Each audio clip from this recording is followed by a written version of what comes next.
No, I know. Recording in progress. Ready? Yes, sir. Good. I'm ready, sir. All right. Let's call this meeting to order at 7:03 p.m. We're going to start with the salute to the flag. I pledge allegiance to the flag of the United States of America and to the republic for which it stands, one nation, under God, indivisible, with liberty and justice for all. Please join me in a moment of silent reflection.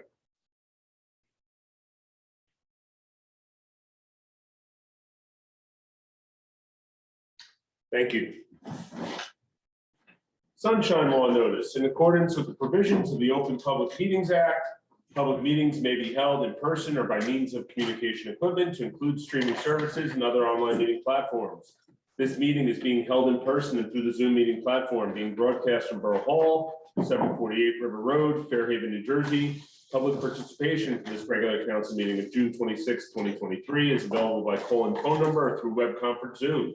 Members of the public will be on mute until it's time for questions or comments, which will be announced. At that time, the public has the opportunity to question or comment by phone or through Zoom by the raise hand button and will be called on at the appropriate time. Notice of this meeting was included in a schedule of meetings, which was adopted by resolution number 2023-13 and sent to the Asbury Park Press, the Two River Times, and the Star Ledger on January 6, 2023, posted on the Borough website, the bulletin board in the municipal building, and has remained continuously posted as required under the statute. With adequate notice having been given, the Borough Clerk is directed to include this statement in the minutes of this meeting. Allison, may I please have a roll call? Members Paul? Yes. Bowie? Yes. Koch? Yes. Barbara? Here. Neff? Here. Rodriguez? Here. Thank you. We're going to start off here with a hearing on pre-qualification of bidders, DPW facility renovation. Do I have a motion to open the meeting? Second. All in favor? Aye. Anyone opposed? Okay.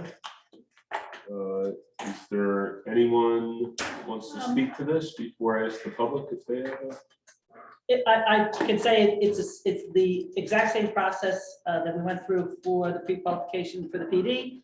And the, public notice we posted, we did the language is similar. It is a larger pool of candidates eligible to bid on the DPW because the total price point is lower. Good.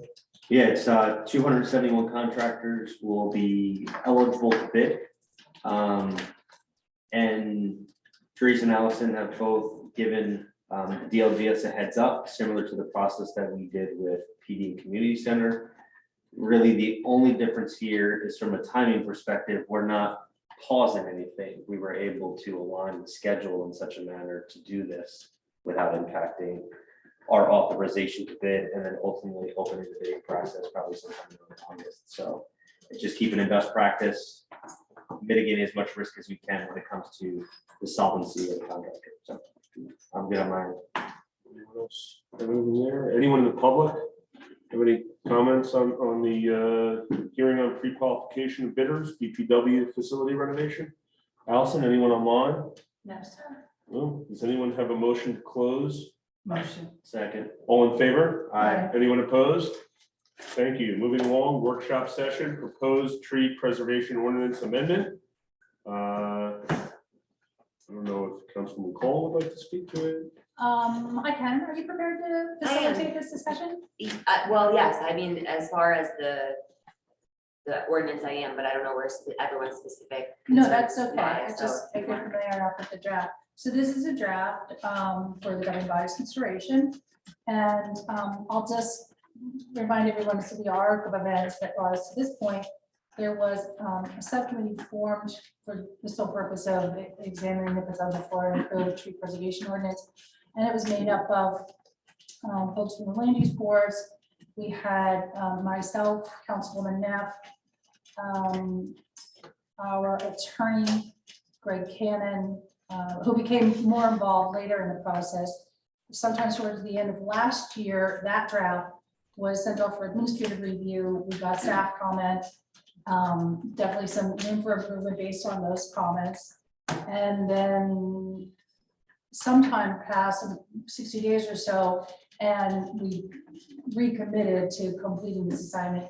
And I worked with Greg over the last couple, say, a few weeks to bring it to this body today. So the form it's in now is true to the original intent, the key components that that original committee was looking to incorporate, and I'll review them in a moment.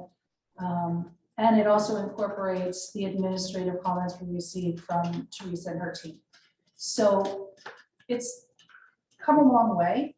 It doesn't mean there isn't room for more improvement. These deliberations can help shape it even further if that's the case. The goal is to basically plant more trees than we take down at Fairhaven, to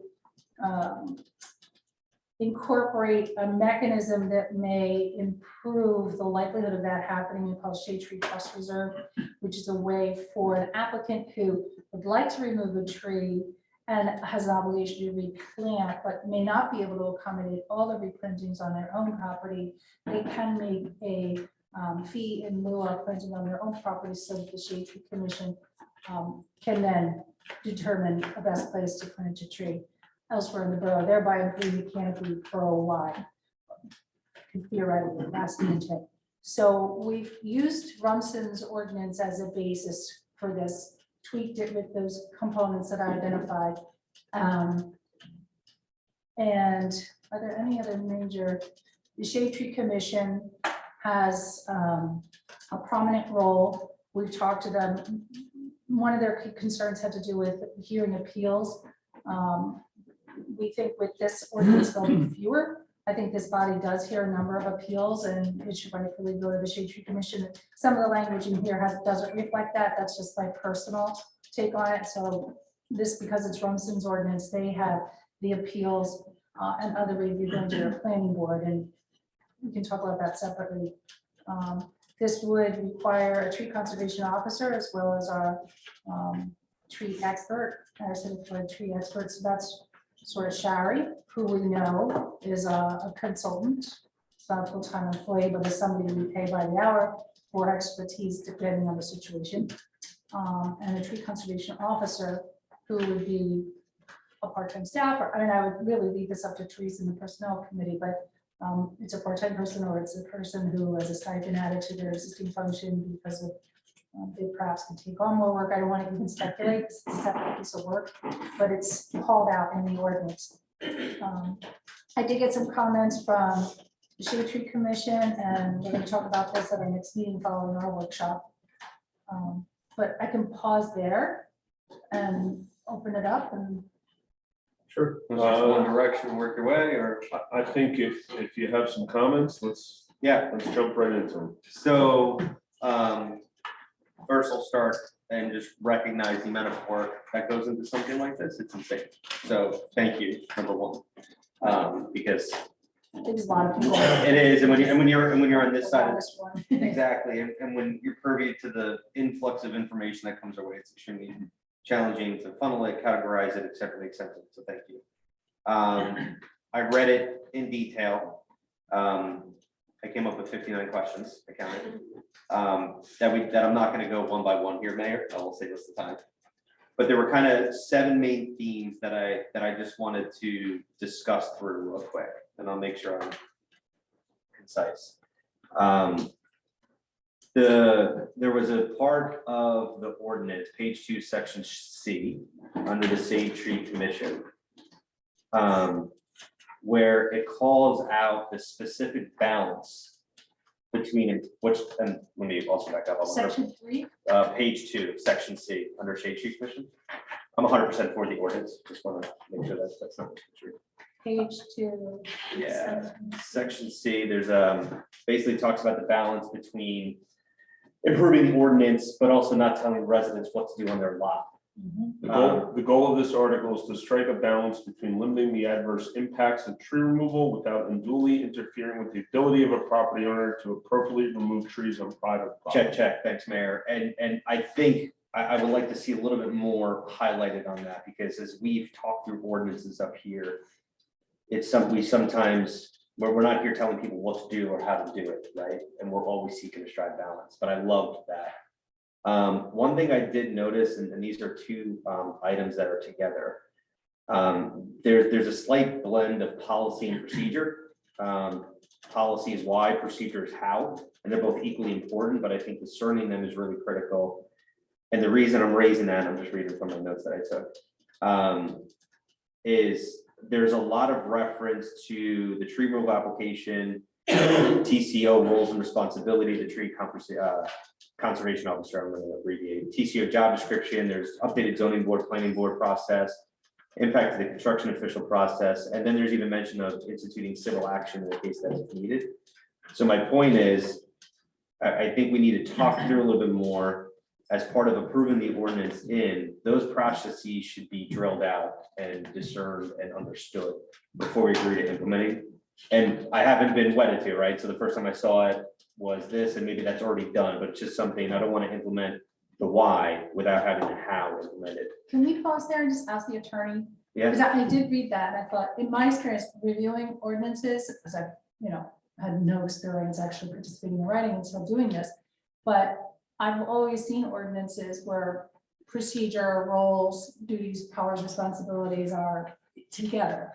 Is that uncommon, or is that? No, that is common. Typically it is. Typically there's a portion like you have here that has the purpose of the ordinance, and then it goes into, and it delegates the roles and the Yep. responsibilities of the people that are going to act out the ordinance based on the purposes that the borough sees. Sure, and I think in most instances that makes sense. However, as we've started reviewing more and more ordinances that blend policy and procedure, a procedure can become quickly outdated, right? And in order to maintain flexibility, there can be a healthy balance that the why remains consistent, but the how could evolve over time, right? So maybe there's state guidance that comes down that makes certain part of the process no longer applicable.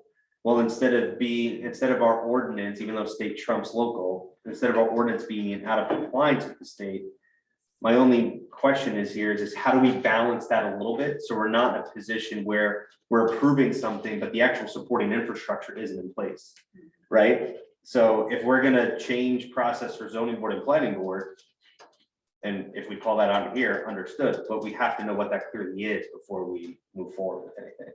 Okay, Does that make sense? it does. I just want to make sure I clarify what exactly you're saying. You're saying that you want to more so succinctly delegate the procedure based on the policy, so that if one or the other is basically becomes exempt from the state level, that you're able to then just change a portion of the ordinance.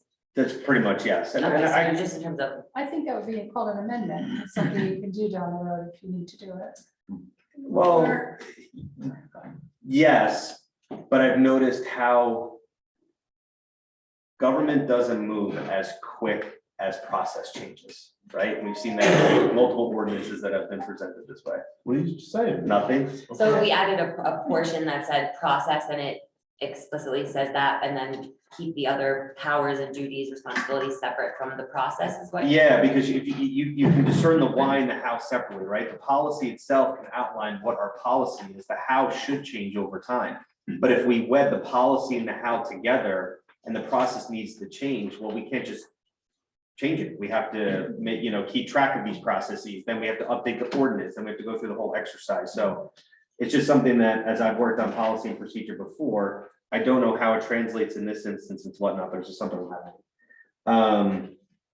There were also sections too, Christina, where I noticed where it referenced like the TCO or the tree expert to make an assessment. And then there were areas where, hey, if there's an assessment on X, and I can give you specific examples, but I think we need to be really clear who the where the authority relies in assessments that are being conducted. Because sometimes it's the TCO, sometimes it's a tree expert, then it just says when an assessment's conducted without referencing who actually conducts that. Do you remember where that is, Drew? Yeah, I can go down in my specific subsection. I could forward my notes over to you, Christina, if you. Yes, want. that would be helpful. Yeah. I'm taking my own notes, but just in terms of Yeah. clarification. One thing we noticed one thing I noticed is, and this specific example is chapter 25, section 25C, subsection B. This ordinance seeks to put a higher expectations on how our residents and businesses will really act when it comes to trees. And I was just curious, if we're gonna have folks respond rather quickly, where did the 30, 60, 90 days come in? So if you look in that section, and I don't need an answer right now, but if we're gonna expect our residents to move quicker or respond quicker in a certain amount of time, we should have a commensurate response. I'm not sure it said that. 25. Chapter 25, section 25(6), subsection D, it went into different scenarios where we would provide answers within 30 days, 60 days, 90 days. I This think they're- refers to the approval process. Yep. What section? It's Section not D. likely. 25, section what? Chapter 25, section 25-6, subsection D.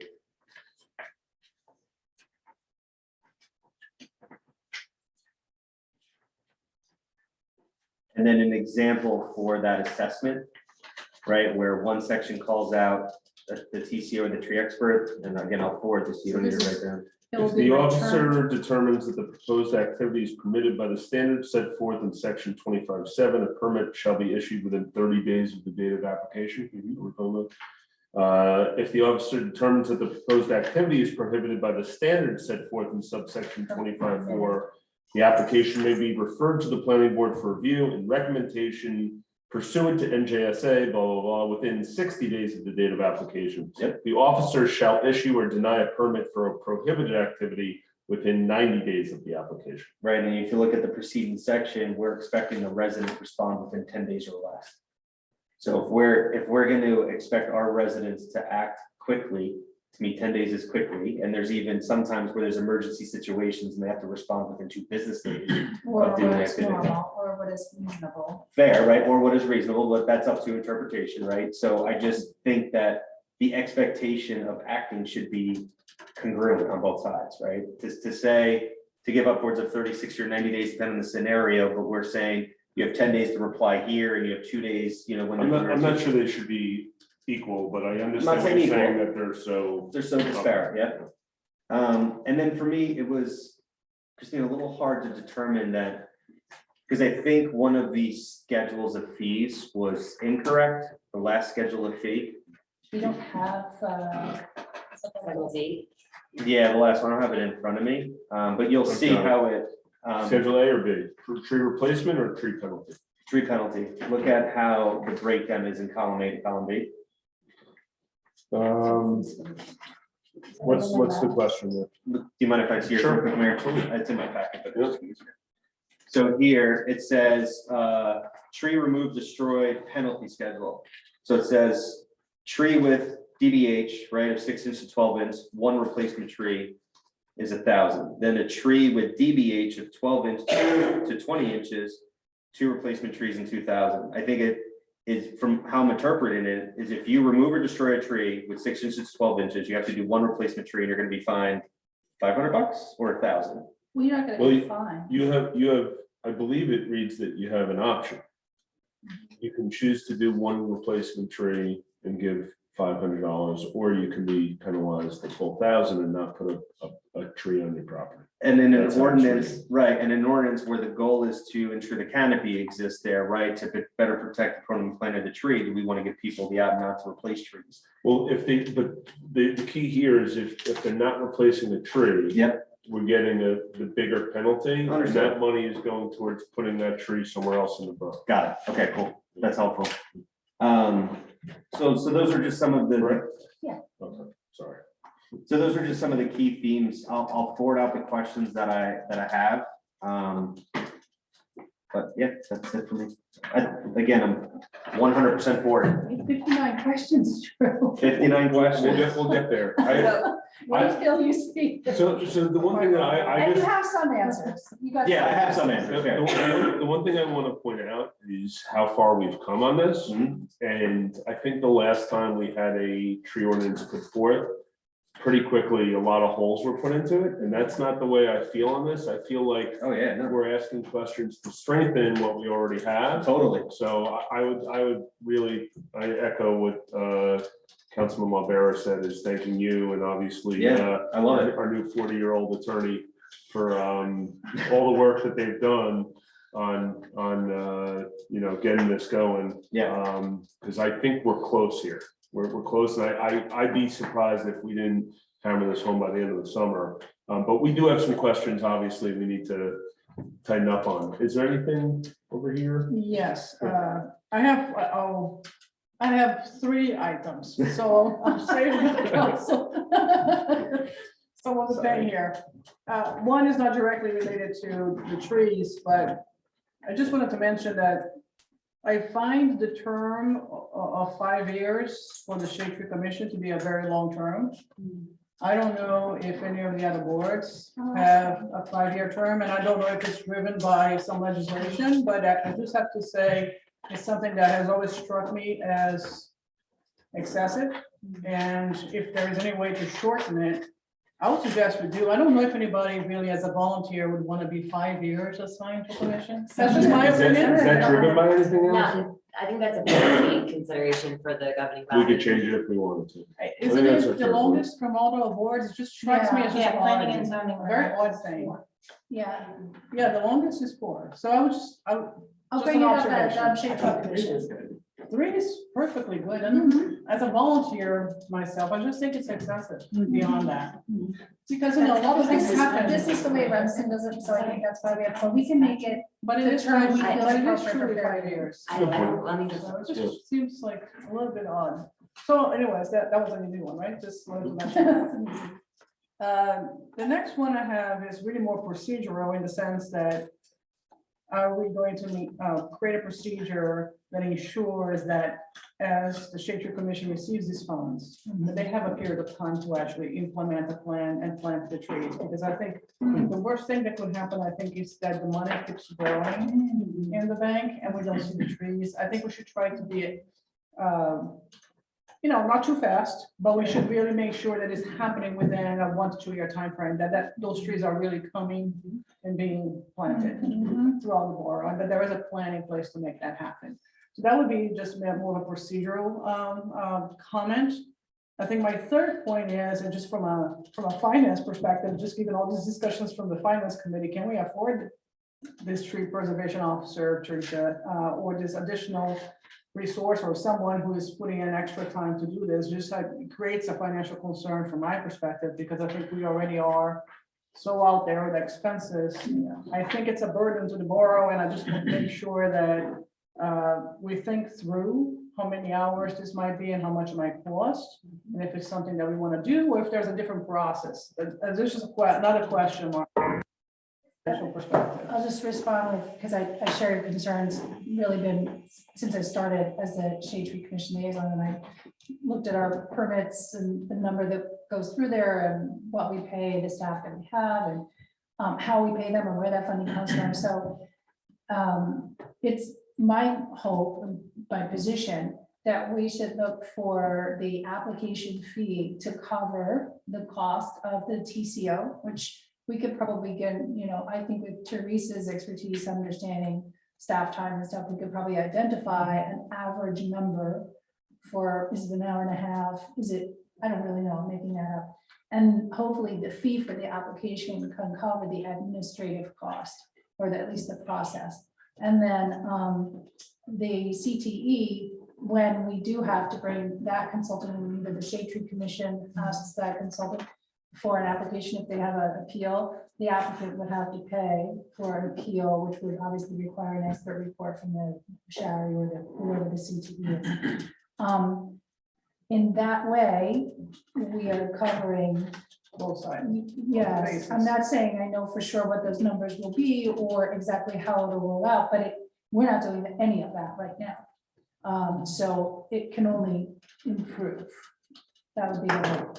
Or at least that should be the intent. And we'll get into that when we start to think about how we execute this, but I agree completely. This is a step in the right direction, I think. Okay, those are my comments. Thank you. Well, I did have a question on the funding, how we underwrite the tree conservation officer, which I think you've addressed. Do we have any specific set of qualifications for that officer? That's a good question. And I know Kristen had a similar question, Councilwoman Ellie. And I think we have to look to other outside resources and guidance. We could probably get some information from the CME and Shari's Borough, I would imagine, would have some help along those lines. And clearly, the Borough of Rumson has hired a tree conservation officer or has brought on in some capacity that function. I don't know exactly how they do it, so we can look to our neighbors, see if what sort of job description they use. But ultimately, that officer is managing the process and following the ordinance. Like that's what they answer to. And then they'll work in close connection with the Shade Tree Commission, which is something that you and I have talked about. In Rumson, they go to the planning board.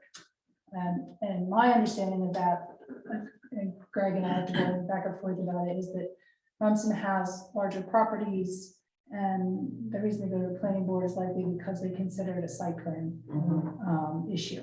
Whereas Fairhaven has smaller properties, not that we don't have some big ones, but we have largely, the majority of smaller properties. And we're interested in the overall canopy because we're not going to solve our canopy deficiencies with site plan decisions. We've got to make a mechanism to consider the overall picture. So that's, again, one of the reasons for the Shade Tree Trust Reserve. That'll make that possible because we have a lot of public land, and then this will hopefully provide a mechanism for us to actually continue to plant rid of invasives and start to plant some natives. So I think it should go to the Shade Tree Commission, I guess. Is We've discussed We that. did, yeah. And I agree with you that they should have jurisdiction over this. I agree with you. And within a year's time, the Shade Tree Commission will have, they'll begin to look at updating their community forestry management plan. They will have, begin to put into place, with hopefully the help of a grant, a tree inventory. They've already begun to identify locations where they want to improve the canopy. They have already identified the need. There's several things, there's several functions that they've honed in on that they're taking very seriously. So they're becoming very effective at being able to monitor and improve the canopy overall. I think they have the right tools and resources to basically have jurisdiction over this function. Can I just say two things to that? I do think, there should be some type of impartiality that the TCO maintains, not just to the shade tree. I think in order to ensure that they're not biased as much as possible, that impartiality has to be there. I don't know what it looks like. Because there was also one instance in the ordinance where I saw that if the tree conservation officer disagrees with the planning board, they can override the planning board. No, the planning board can override that. That's how this is written. Yeah. Did I read it backwards? Teresa, Okay. could someone like Brock take something like this on? Or is it too labor intensive that it would cut into his normal? Well, it's probably amusing. First thing I've written down is check with Joe on Brock's schedule. I put TCO question mark, I already wrote that down. You know, he's doing a very good job with code enforcement and, expertise and training. I don't know how much bandwidth there is there. I gave you my comments on the training and read it in detail. I do have concerns over the hiring of additional personnel or how this will impact the budget. And although the goal is on the ongoing basis to have your fees cover this, it's a little more challenging in the 24 budget when you don't have the fees collected in the prior year. You have to do, that's where, that's where the CLGS is going to look for. If we try to anticipate that revenue, they're going to want a little more teeth with that, a little more detail. They're not going to let us assume, because don't forget, every appropriation is offset hopefully by revenue.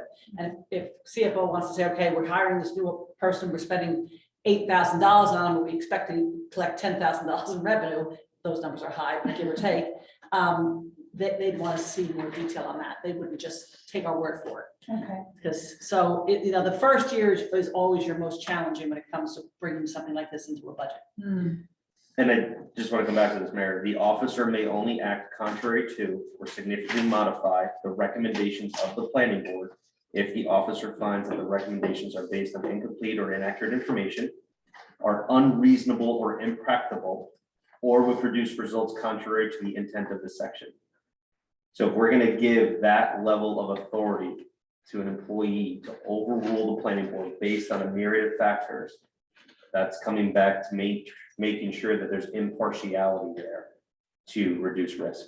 So I'm reading it directly from section C, chapter 25, section. How does it read? So I do think we should look at that, because if it's a shade tree commission and the TCO is a resource of the shade tree commission, still somebody has final say, is your point. Yeah, and whether that's the governing body in a TCO report or whatever, I just think there needs to be some impartiality there with the TCO, separate from the planning board, separate from the shade tree commission, that quite frankly protects the tree conservation officer, Yeah, is really where my intent is with that. I would think, so I guess we'll have to, this is not gonna be our last chance to discuss this, but the ordinance should be written so that it's very clear. And if there is discretionary authority granted to the tree conservation officer, it should be clear with that discretion. Just one thing to mention, because it came up a few times in discussion with Councilman Cole, was the discussion of whether it should go to the planning board or whether it should go to the shade tree commission.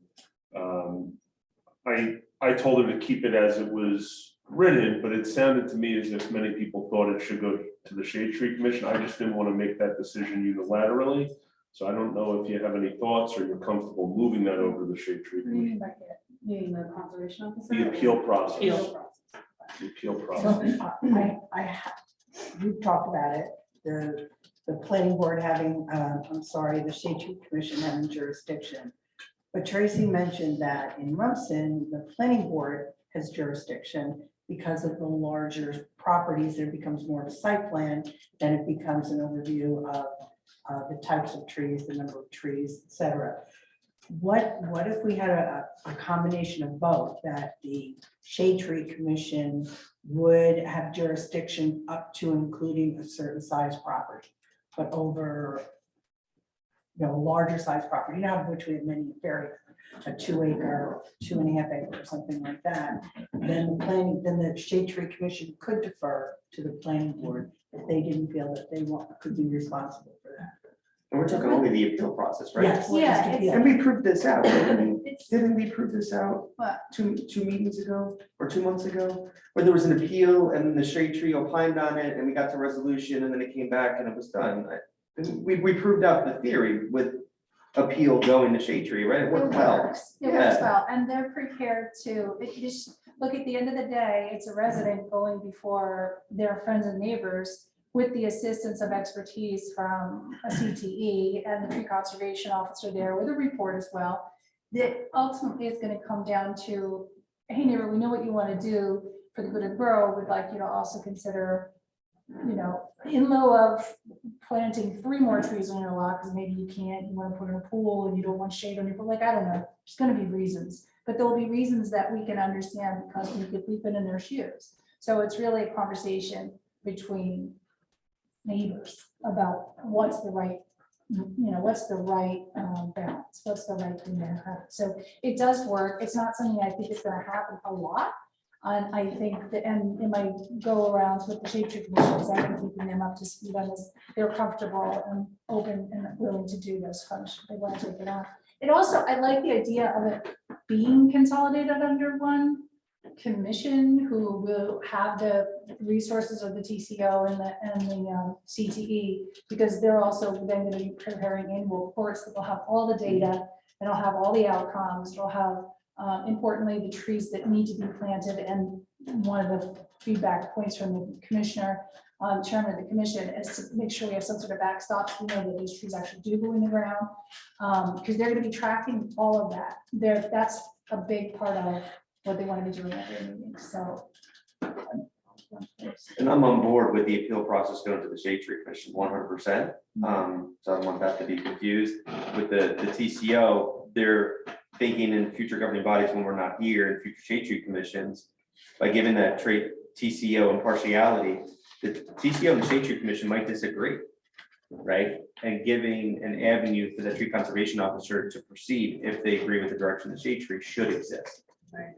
Now, would that be come back to the council? What would that option be? I don't know. like what last, I'm patient over here. Okay. A lot of my questions were already answered, and I told you this before. I think this is a tremendous amount of work, and I think it's very detailed, it's also very user-friendly, I think it's digestible, unlike some of the other ordinances we've read, where I've never been able to understand. This is, to me, very digestible, and I commend you on going through it and having 59 questions, because the reality is, the homeowner, the individual, is gonna have 59 questions if they're not as close to this as we all are. And so I think it's important to call it out. I think I agree with Josh on sort of the what and the how, because I think the how can transcend, the what can transcend any governing body, the how may not, depending upon who's in the seat. And so I like that idea of having that flexibility to swap certain aspects in and out. I think the overwhelming theme that I'm hearing, and I'm in agreement on it, is just the role definition of the tree conservation officer versus the tree expert. Questions around, I'm sure it would be nice to have both, but do we need both? You know, I understand that they're playing two different roles. Could they play the same role? Can we get really specific around who they're reporting to and their time commitment in the process, so that we're not funding bills and paying hourly, we're really tracking the usage. And I think like the ongoing communication around that, right? Like how many site visits are we tracking the usage, or we're tracking the number of appeals? But I think for me, the one area where to me it's sort of a glaring opportunity for us is around enforcement. And how do we take the enforcement out of the hands of someone we need to pay or enforce and put it in the hands of the applicant? Meaning, if I'm a homeowner, I'm a homeowner, and I, apply for a permit, I take down X amount of trees, it's my responsibility to replant them, then in 6 months, 9 months, whatever the date is, I need to show documentation. And that needs to be in the permit. You need to come back to us with pictures or a plan or whatever the documentation we think is appropriate, but the onus is on them. And I think that that's fair, right? And so to me, there's a big component of enforcement here that we need to clarify, and if that's going to be an officer, so be it. If that's going to be, administrative support, so be it. But I personally like to see it, It's a good idea. brought to the individual. This has come up the Shade Tree Commission several times. So for example, last year, I think it was a total of 101 tree permit removal applications. Many of them have multiple trees on each application. This doesn't even account for the trees that were taken down, without proper process. But so we at least had, call it 120 trees come down. And there should have been at least that many or more trees planted. But we have no idea. So it's a number one priority, and you're right, it's a good opportunity. I think I'm hoping that when it gets to the process and hiring, that maybe it seems to me there's a little bit of there's got to be a way to catch it. And I like the idea that the applicant themselves, the homeowner themselves, will be required to provide evidence. But ultimately, I think somebody's going to have to remind them to provide their, your photos are due. We'd like to see which trees you planted. So it's an administrative process. Right now, there is no fine for that, but I think that's one of those ones, hopefully down the road, if a year from now, if this is adopted and a year from now, we find out nobody's planting the trees, then we'll surely have to take steps. I hope we can do it without fines. And sorry, what happens if the tree dies? Because it's very hard to get a tree going. You have to work at it, you're right. You have to So, water it. so in that scenario, what would happen? That's it? This ordinance doesn't contemplate that, and I think it kind of wouldn't count. If you plant it, you don't take care of it and it dies. You never got planted. Yeah, if you cut it down and give us the new $1,000. Well, I mean, I'm asking because in a construction next to my house, there were little trees planted in between the two new homes. They all died because, there was no rain last summer. And they're gone. I guess they ripped them out and that was it. So it happens more often than you think. So hopefully with the tree inventory, one of the layers in this is going to be able to identify which trees are supposed to be going where. I don't really know a lot about the inventories, but it's a living, it's a living platform. It's a software. So once the data is in there, of course, it doesn't have private property, but there may be a way to include, at least in list form. I don't know, we'll have to explore it. It's not gonna be It really perfect. is. That's the way I see it though Probably also. It's gonna be perfect. And if we see that after we implement, we Right. pivot. Or put it in a positive context, like, can we support homeowners in figuring out how to take care of their trees once they plant them, because it is hard to get them going the first Yeah. couple of years. And, there's a high rate of There's trees that a- don't make it, so, just really try to turn it the other way around. Give one more, a shout out to the Shade Tree Commission. They put together, it's probably 75% done, that a homeowner tree buying program. It's as simple as a phone call. The vendor on a setup day who's already called one call, so the location's been specified, the markup is done, they come and install stake, water bag, and the homeowner has to obviously water the tree. But they're in, they're out, and the trees are planted. So cool. And it's cool. So We have, hopefully we get good at it, but they intend to hopefully launch this in the fall. They're hopefully. Not only that, Teresa plants the tree for you. And I want you to, on our current ordinance, it's not, we know when people owe us trees, and we do keep a spreadsheet, and we do send Bill Brooks out or someone out to follow up on that, and certainly when they're related to a subdivision, they Yeah. don't get a CO without them, so. And it- we have had residents call and say, just letting you know, I planted my trees. So that's good. We do, I mean, it's not 100%. But we do have, in our approval letter, it says, please advise once the tree, Yes. what Yeah. type and. Yeah. So some of And that so I has, guess, ownership may change, right? And maybe the seller and then the builder and then the buyer, right? And so like who's responsible and should it continue to transfer ownership? Right. Builders can easily kill a tree just by digging, through roots. And so whose responsibility is that? Mhm. So those are the types of things I think we just need to tighten, but I think this is an awesome start. I'm gonna recommend, And I also want to Oh, say tree no more. 13 almost died last summer, but I brought You it brought back back. to life. So it is possible to take care of a tree. you did leave a party once, when I used that as an excuse, it was like 11:30 at night, you're gonna water your tree, so you definitely put the time in. Councilman Mahoney. Councilman Rodriguez is also on. He told me he's good on this. Okay. Yep. I'm gonna recommend, you still have a lot of questions to be answered. Maybe you work along with Councilman Cole and the law firm of Sobel, Hannon, Cannon to get the answers that you need. We incorporate some of the other questions that were asked as well, and I don't know whether we'll still be on workshop at the next meeting or whether we'll be ready to introduce the ordinance. But I'm sure I'll get a clearer indication as we get closer, and I just applaud you all for your work on this. It's great. Moving along, we are at the proposed open space tax. Administrator Cascarande. I don't think there's much more for me to say on this that I haven't already said. I mean, we talked about it, my feelings on it. I sent out an email. It was discussed at great length in this finance committee, and our CFO did provide the information that was asked as far as what it would generate at the half penny, let's use percentage, the same idea, 2%, 3%. Most towns initial go with the 1%. We use the average residential home in Fairhaven, which in 2023 was $1,109,661. The tax impact on 1% would be $110.97 annually on that average home, which is about $9 a month.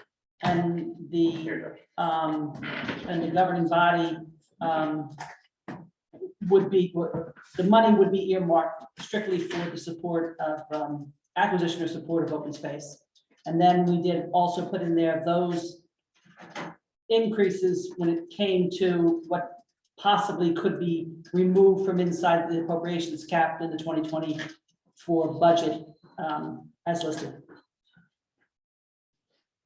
I want to just make a couple of comments. The finance committee met just a few days ago, and we spent some time talking about it.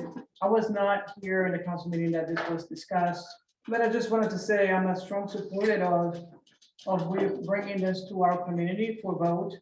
And, we're not making a decision to have this tax. We are asking our community to consider it. But I just wanted to say that I think, at least for me, I don't think about this as a way to add an additional burden to the residents and an additional tax to the residents, but to provide a second balance sheet for the borough, so we have a little bit more financial flexibility on how we are able to cope with the expense load that we would have from one year to the other. We running against the expense cap. It's creating a number of issues. These caps are not based on reality necessarily. 4% cap or 3% cap is not based on the realities of what the healthcare costs might be, what additional costs we may have in the borough. So what happens is that I think it's becoming more and more difficult for the borough to not run against these caps on a year over to another year basis, and it's likely to become more difficult. This is a way to shift some of the costs to a different balance sheet so that we have the funds available to take care of our open space. And at the same time, we are not continuously running against the counts, but it's not necessarily meant for us to be pulling all levers and increase taxes. It's a way to have that tax shifted to two different balance sheets and providing more financial flexibility to our CFO and to the borough. Because this being in the finance committee, I think it's becoming clear that it's going to become very, very difficult in the years to come for the borough to be able to maintain their expenses below our spending caps. So I just wanted to mention that because it just seemed from the notes, there was a lot of concern about how the money would be spent and whether this is a tax. You know, I think the history of this council and prior councils has been of financial prudency. And if nothing else, I think in the last 10 years, maybe council spent less than maybe what we would have wanted, you know, to have spent so that we don't have so many issues to deal with today. So I think the history that we have has been of maybe slightly underspending, not overspending. So I don't necessarily, I'm not assuming necessarily that the next council, whoever might be here, will be pulling every lever and overspending because they have this additional flexibility. So just wanted to mention that. That's just my perspective on this and just, you know, just expressing concern about what will become, I think, an increasingly difficult position for the borough to stay under those caps. Did the finance committee have a recommendation? I know how I you don't feel. know but if we did- have a recommendation collectively. I think this was discussed. I think there were some views that, you know, concerns about 5 years from now, could this be misused? And I think there were views that I expressed. I don't know if Councilman Rivera's view, or maybe he can express that. But we don't have a specific recommendation. It just, the crux of the discussion was, I think what I'm mentioning, the, you know, how would this be used in the future? But what are the needs we have today and the constraints we have today as is? I think there is a list that has been put together, you have put together, of some very hard questions for how are we going to cut some expenses and where are we going to find the means to cut so that we can control the budget of the borough. So it's really, the road is going to get harder, not easier. This year was bad enough to put together a budget. So that's just my perspective. I'm just sharing because I wasn't here, so I don't know. You know. Thank you, what concern Councilwoman. I'll be very quick. I'm against the open space tax. I think we're just kicking the can down the road by doing it. I think we need to ask ourselves hard questions now and figure out how to balance our budget for 2024 without additionally burdening our residents with tax. So that's all I can say. Yeah, I'm not against it, but I certainly feel like I'd love to see us do a deep dive on the budget and really look hard at, and I'm just using this as an example, tree expert versus, you know, certified tree person, whatever it's called. You know, do we have opportunities like that to combine roles? It's not just, you know, we've been talking about staffing in certain places, but do we have the opportunity to do that? Not would it be nice to have, you know, X amount of resources, but well, can we do it with Y? And, you know, I think just given the amount of, this is a very detailed and important conversation. I don't know that we're going to have the time to really vet this properly for a November ballot. I'm not against it, but you know, it's July. I'm concerned that we're not gonna be able to vet this properly and have the right conversations that we need to have in order to get it on the ballot. I'll share with you what I said at the last time this was on the agenda. I'm opposed to it currently. And I believe if, as a taxpayer, I would want to know what I'm getting for that open space tax. And by what I'm getting, I would want, I want to see a plan. I want to understand how much open space we have, what are we going to do with it, how are we going to do it, and how are we going to take care of it, what's it going to cost, how much of this open space tax is going to accumulate over time to achieve maybe more aspirational goals. You know, a plan that tells me and my neighbors what we are buying with this tax. I'm really uncomfortable calling additional tax an open space tax because we're going to do great things with open space without a plan. Because that means there's no roadmap for that funding mechanism, and it can become any number of things. Now, it is stipulated, there's very specific things you can do with it. There's a lot you can't do with it. It's mandated by the state. But my feeling is, even if we were gonna put it on the ballot as a referendum, the best way to ensure the viability of something like that is to basically come up with a plan with the community so that everybody knows what it's for. And then they know what they're voting for. They're voting for a plan, the funding vehicle by that plan. So that's my position. And at the moment, we don't have a plan. So I'm opposed to it. All right, so I guess I would just say that may be contemplated again next year when the time comes for it. I guess I'll just highlight a couple things. One, I think Teresa said it will be $9 per month per resident. I don't know that that's, you know, considering the value that I think people here in this town place on open space. It's hard to imagine they would not support such a tax because that's one of the most important things we have in Fairhaven is the open space we have, and it's substantial open space for the small town we have.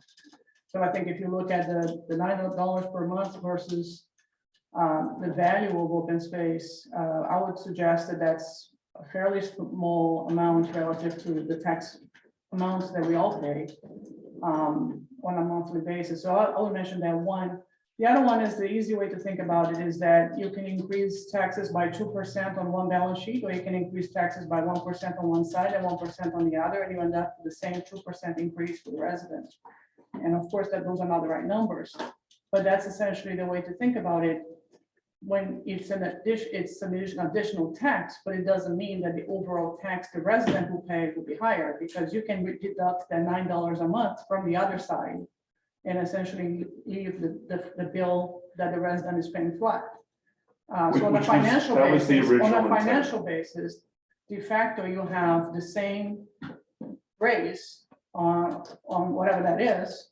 You just that it's happening from 2 points, meaning that same end. So I think you look at it optically as looking like an additional tax, but ultimately it's the job of the council to ensure that it's not, and to manage it in such a way that it won't be, so that $9 will be deducted from the other side and the final tax bill will be identical. So you're essentially creating a separate balance sheet where you're shifting, let's say, all of the costs related to maintaining our open space, whatever that might be, 220,000. whatever that is, and shifting that there. And essentially, right you're there. getting rid of the cap. But right there, you're not getting anything new. You're getting a Exactly. new tax, but you're not getting. You're anything getting new. rid of the Here's problem the of the issue, cap. though. You're Getting changing, rid of the cap. you're It's changing the such a gap. You're changing the gap on your normal taxes so that the ceiling is higher. So although we can shift in year one, 4 years from now, like I'm not sitting here, you're not sitting here, you're not sitting here, there's a whole new group here. They're gonna spend to the ceiling.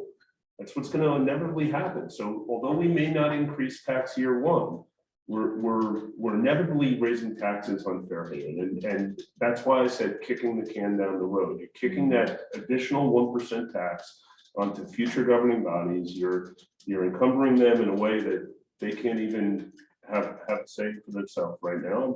I just think. Yeah, like I said, like I don't know who's gonna be here in 5 years, and I think I've mentioned this term, and I'll just say, I think we are over engineering the future, because I don't know what's gonna happen in 5 years. What I do know is it would be the job of the council to ensure that the taxes are appropriate for the needs of the borough, whether it's coming from $50 here or 100 here, and it comes out to 150 total, the job of the council, whoever is sitting here, is to make sure that we are being as efficient as possible on our expenses and being fiscally responsible, but also addressing our needs.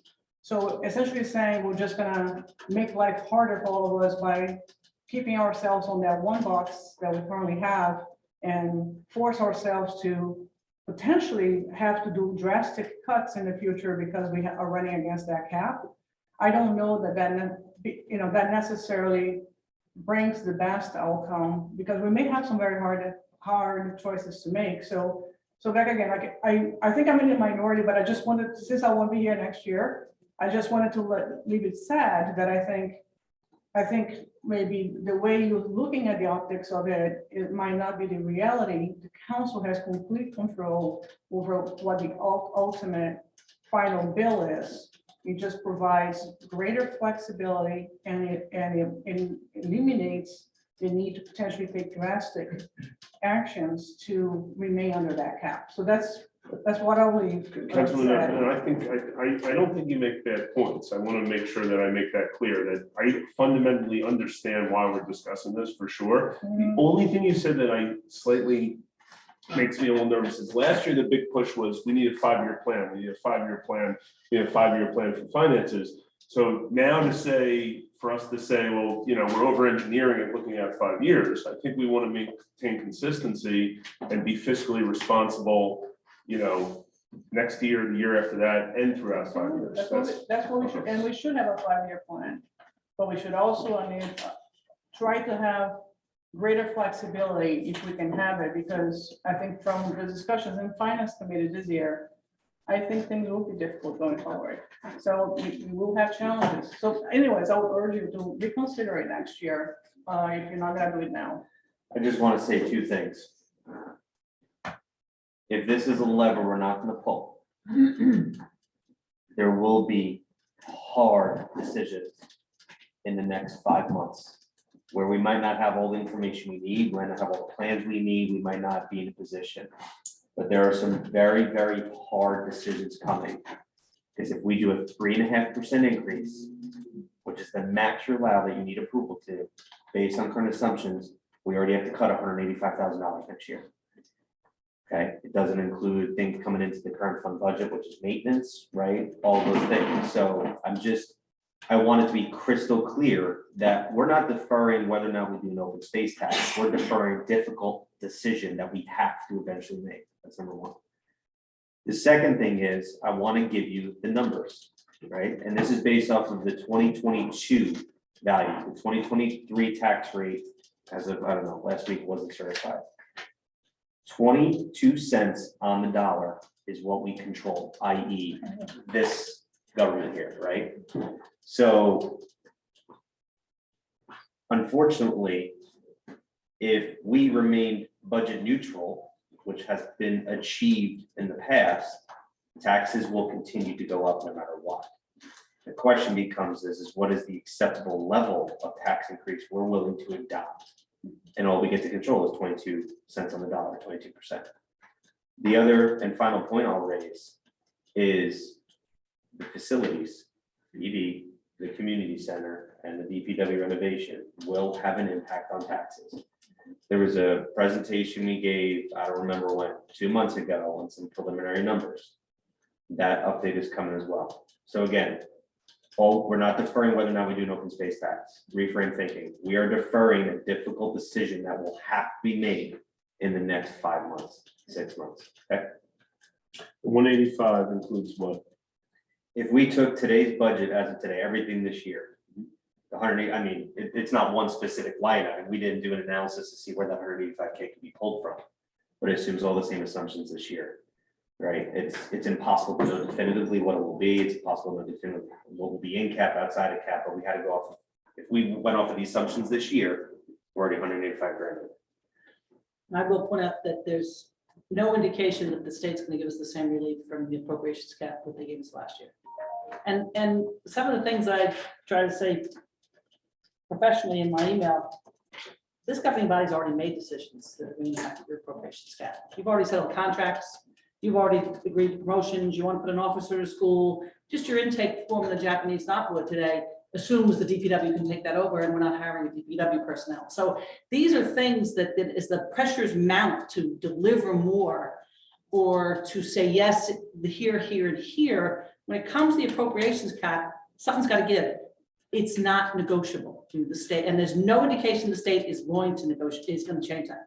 So, you know, I very strongly feel that this is a decision that belongs to the residents of Fairhaven. If they want to earmark $9 a month to be sure that their open spaces remain in pristine condition, or that we require additional open space, I don't think there's a downside to letting them make that decision. And I put this council in a position that you would have to potentially make some drastic decisions on who you're going to cut. Acquiring additional open space leads to more services needing provided, which leads to more taxes. It's I not just about said that, that's acquiring. not the reason you have an open space tax. It's available to also acquire.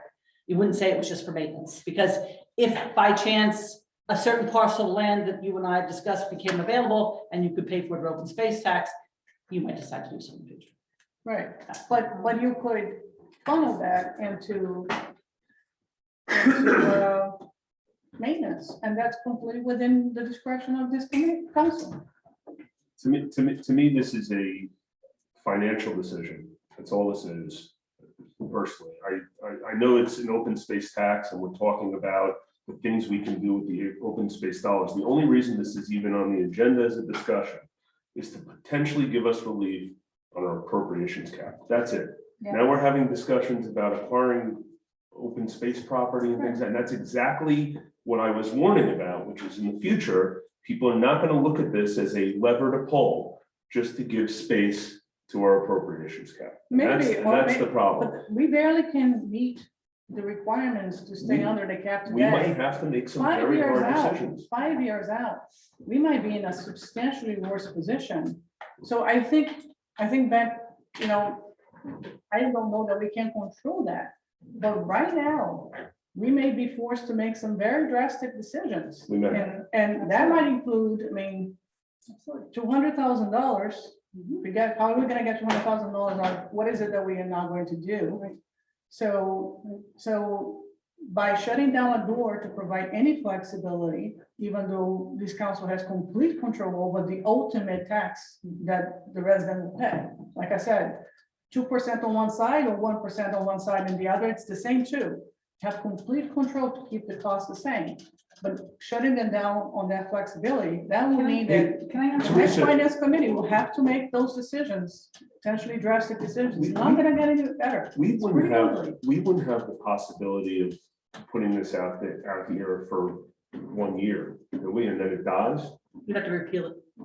You'd have to actively go and. You'd have, the referendum would have to be repealed. Well, why would you do that?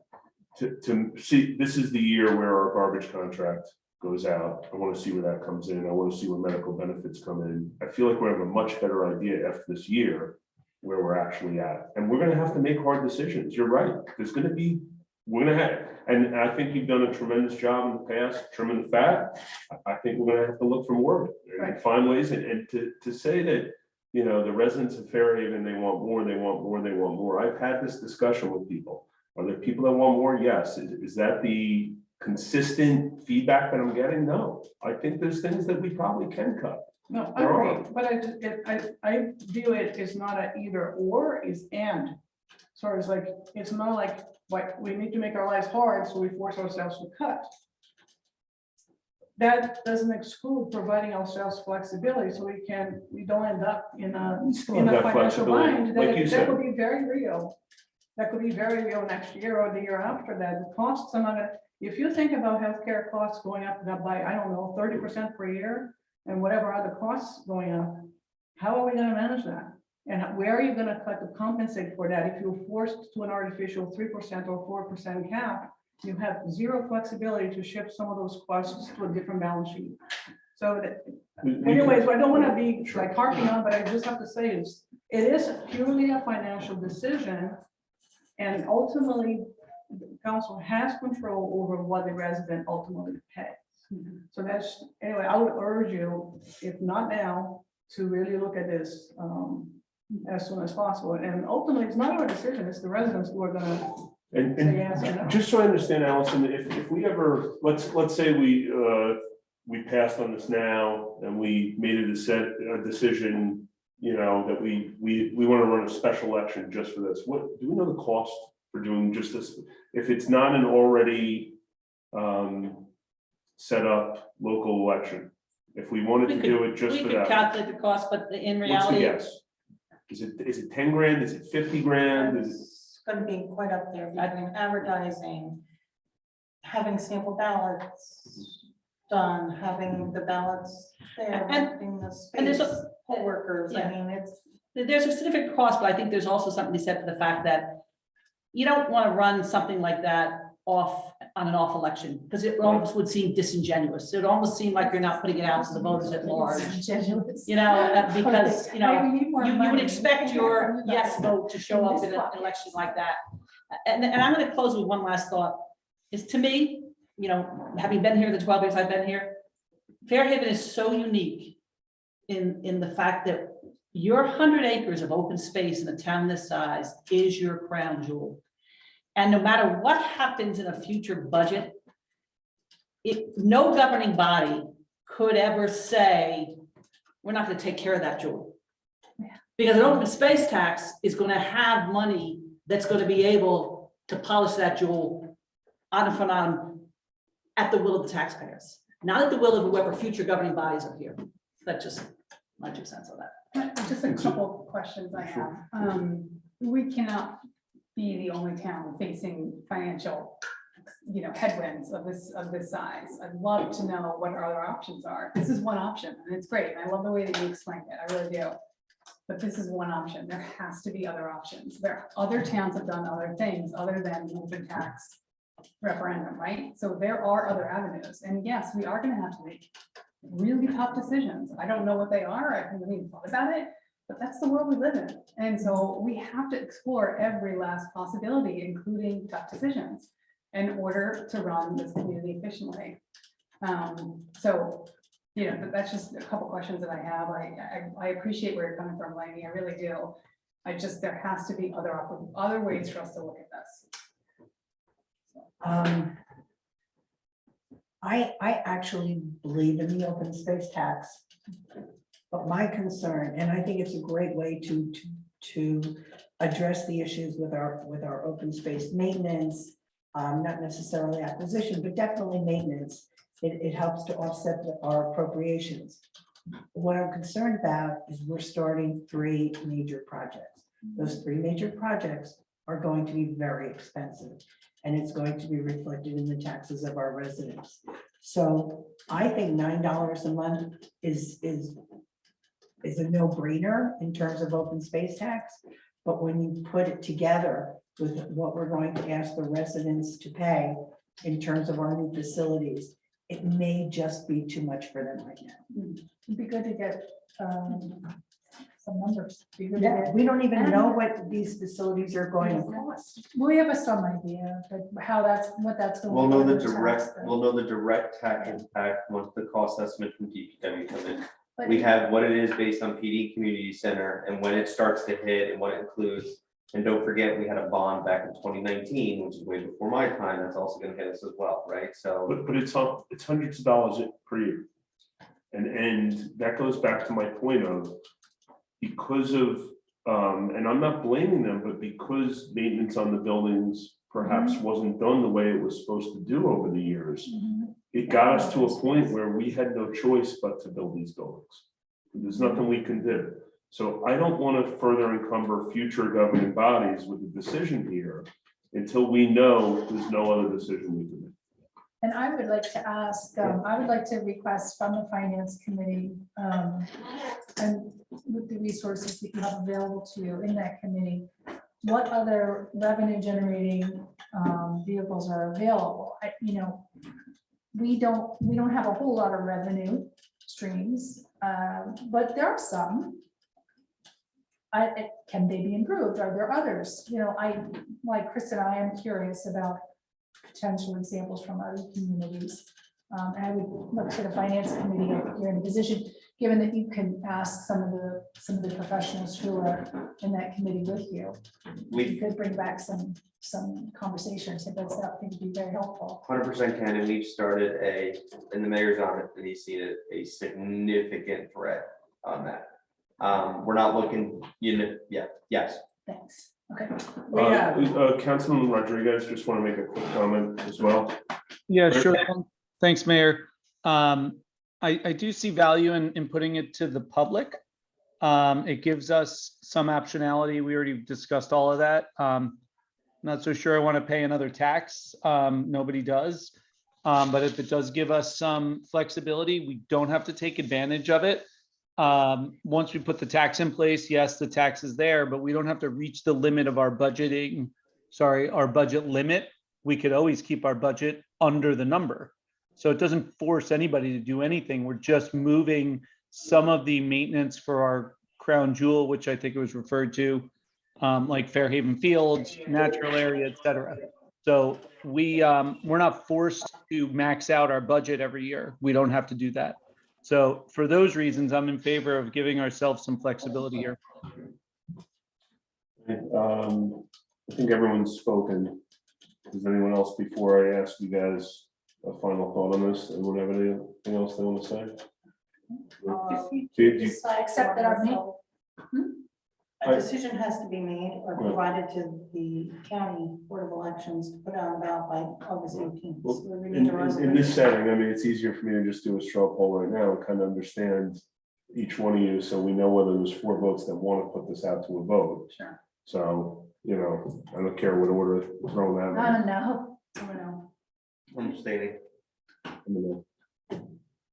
I'm a yes. Yeah, no. Okay, so for now, this is dead. I agree, it's something that we should keep in mind and look at. My one last question is, can it be put out during a primary?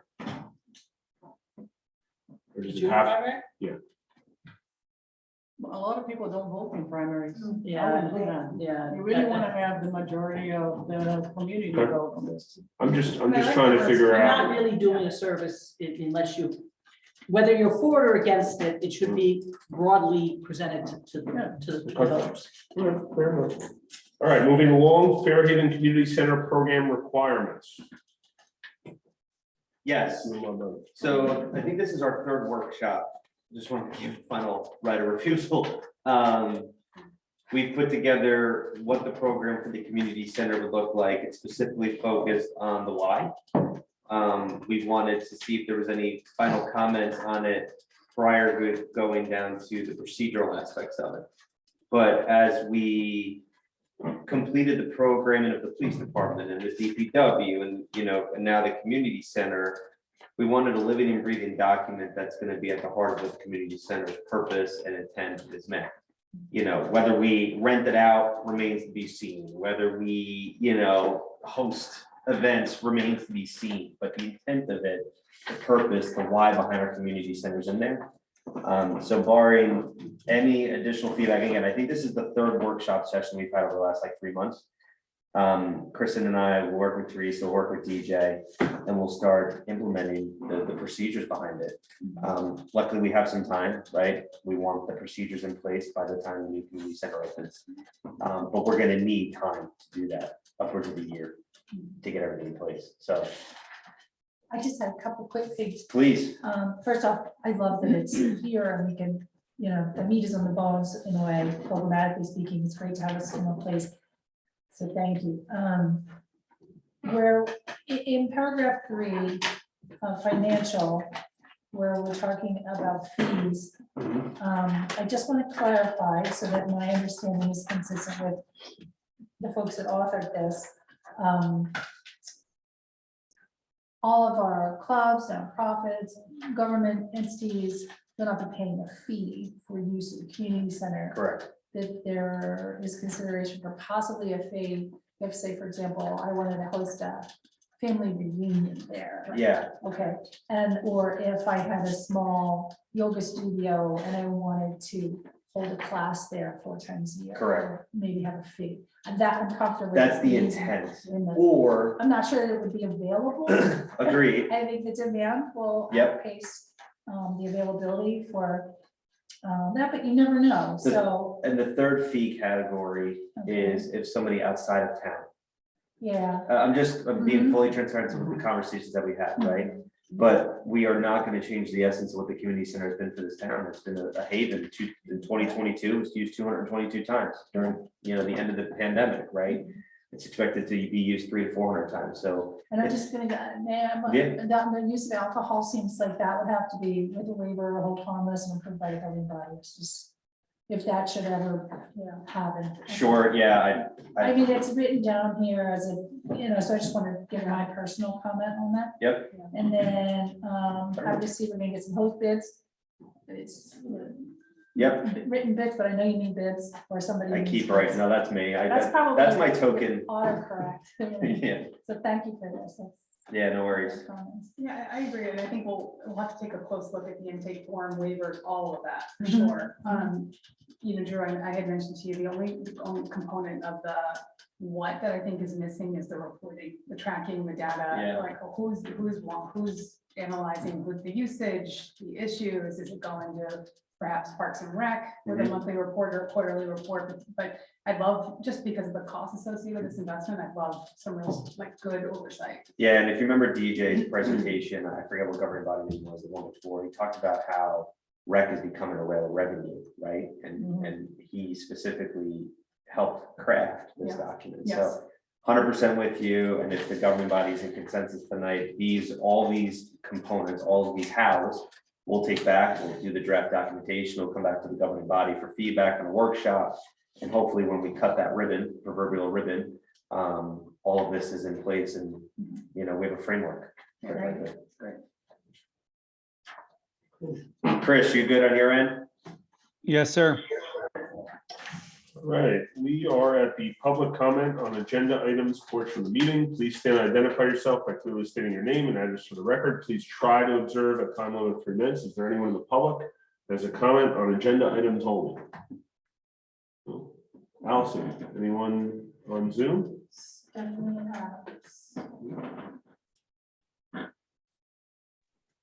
Hi, Hey, Stephanie, how are you? good. Stephanie Adams, 230 Oxford. The last meeting, you guys talked about a referendum on the open space tax. And so you're still deciding whether or not you're actually going to do the referendum? That was the discussion we just had. Okay, yeah. I mean, I would encourage you, obviously, I'm for it. I think that I understand that the tax word has such a negative connotation, but I think that it's important to also kind of educate residents on, the fact that many of our every single county in the state has open space taxes. Little Silver has one. I think Rumson and Fairhaven are the only two in Monmouth County probably that don't have an open space tax. So it's not like, you guys are reinventing the wheel or asking for something that's completely unheard of. So I think there's something to be said for, the messaging and how you kind of pose it to residents. This isn't something, out of the blue that's going to be prohibitive. It's a common sense step to protect our crown jewel. I also, I was just wondering, I'm not familiar if the open space tax would cover any type of green infrastructure within these open spaces. So for instance, if you wanted to put a rain garden at Fairhaven Fields by one of the storm drains to filter the water, is that something that would be covered by the open space tax? Yes. Yes. Okay, so another nick in the another notch in the pro column. So I hope that you guys, consider the referendum, and I do think that the messaging will be an important part of how you present it to residents, and that this might be really helpful for the borough in the future. My other question was on the tree ordinance. Hey, Stephanie, Quick, do you mind? Yeah, go ahead. Just because I'm a data guy. I'm So- trying to get through my 3 minutes, so. No, you're good. I'll spare you 30 extra seconds, don't worry. All right. In 2022, 22 out of 53 municipalities had an open space tax in Monmouth County. That's the number. Okay, so that's half-ish. A little less. And then the second thing is I think, I'm not going to speak to the entire governing body, I'll speak for myself, but I think everybody up on this dais looks at open space and that crown jewel as a crown jewel, right? And the governing body's decision not to proceed with open space tax does not mean that we don't want to prioritize open space. I'm not trying to speak for anybody else, but for me, I mean, I had an hour and a half walk through on the Third Street Trail over the weekend, right? So just wanted to give you the data point and then make sure that that was clear. Yeah, I understand. I appreciate it. I just, you know, I looked at the DEP's list and it's pretty extensive. So I just thought it was worth noting that we wouldn't be, you know, we'd be in good company. And then on the tree ordinance, there is the permit fee separate from the fee that you pay to actually remove the tree, or is that the same thing? Because I noticed in your permit fee in section 2, there was, you know, no amount. And then later on in section 25, you refer to the tree removal fees. Are those two separate things? One's the application fee. One's the application fee, but what's the other one you're referring to? I believe you actually took the tree down. You had That's a in lieu of penalty. replacement. That's that's the replacement. But if you chose to pay a fee in lieu of replacement, then that would be the amount. I can go through it. with you. But just because in section 2, there is a, and I'm sorry, I had it open and then I'll have to catch up to you. Hold on. yeah, Section 2, what? 2 dash. section 2 dash, Thanks, Allison. What was the number? section 2 dash 56.1 fee schedule. And it's referred to as a tree removal permit. Fees restated at subsection blah, blah, blah, 25. So that's the same thing as the fees that then you talk about in subsection 25. So this is not filled in. The fee schedule is not filled in because we don't know what that would be. We're looking for a number that would cover the administrative costs that the tree conservation officer, that's the attempt, to look for whatever that number would be to Okay. fund the administrative costs of the tree permit removal application. Will that fee also be predicated on the diameter of the tree? Is there going to be a scale? That's an application fee to process the request. So it'll be a flat fee, no matter what the size or how many trees or.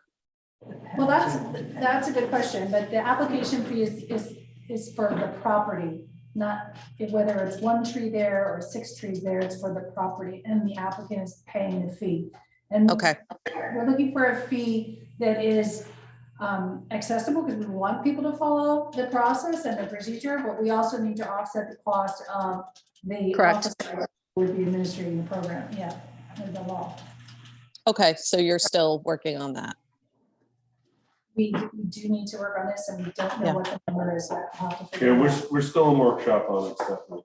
Okay, and again, just, you know, I applaud you guys, you know, I know you've done a lot of work on this and the Shade Tree Commission. Again, I think that if we kind of focus on the messaging and, you know, not to sound too crunchy, but, you know, we really need to start thinking about our trees as a shared resource, you know, much as we do our river. And so I understand that it's people's private property, but it does impact all of us, right? The actions that we take with our trees. So, you know, there's opportunity there for the shade tree to kind of, you know, use that kind of messaging to try and offset what some might interpret as us trying to, you know, tell people what to do on their own property. Okay, well, thank you very much. Thank you, Stephanie. All right, Is there bye. anyone else? Mark Olson? Hey, Mark. Hey, Josh. Lot of great stuff in the council tonight. I love that Borough Administrator talked about the crown jewel, and I think that's great. I love it. I also love that she said, you know, is there somehow let the residents make this decision? And we had talked or a couple weeks ago, talked about you don't have to do the 1%. You can do a fraction of a percent. I don't know that the town could spend $225,000. Then you're getting into, you have too much money and then it goes sloshing around. I mean, why not start out? Josh had this line where he talked about it doesn't have to be perfect and then you pivot. So why not start out at 1/4% or 1/10%? Put it on the ballot, let it go through. Don't have all this extra money sitting around. Earmark it, act responsibly. Let the residents decide, act responsibly, and then go from there. 225,000 is a lot. Then instead of $9 a month, then you're at 90 cents a month or $1.80 a month.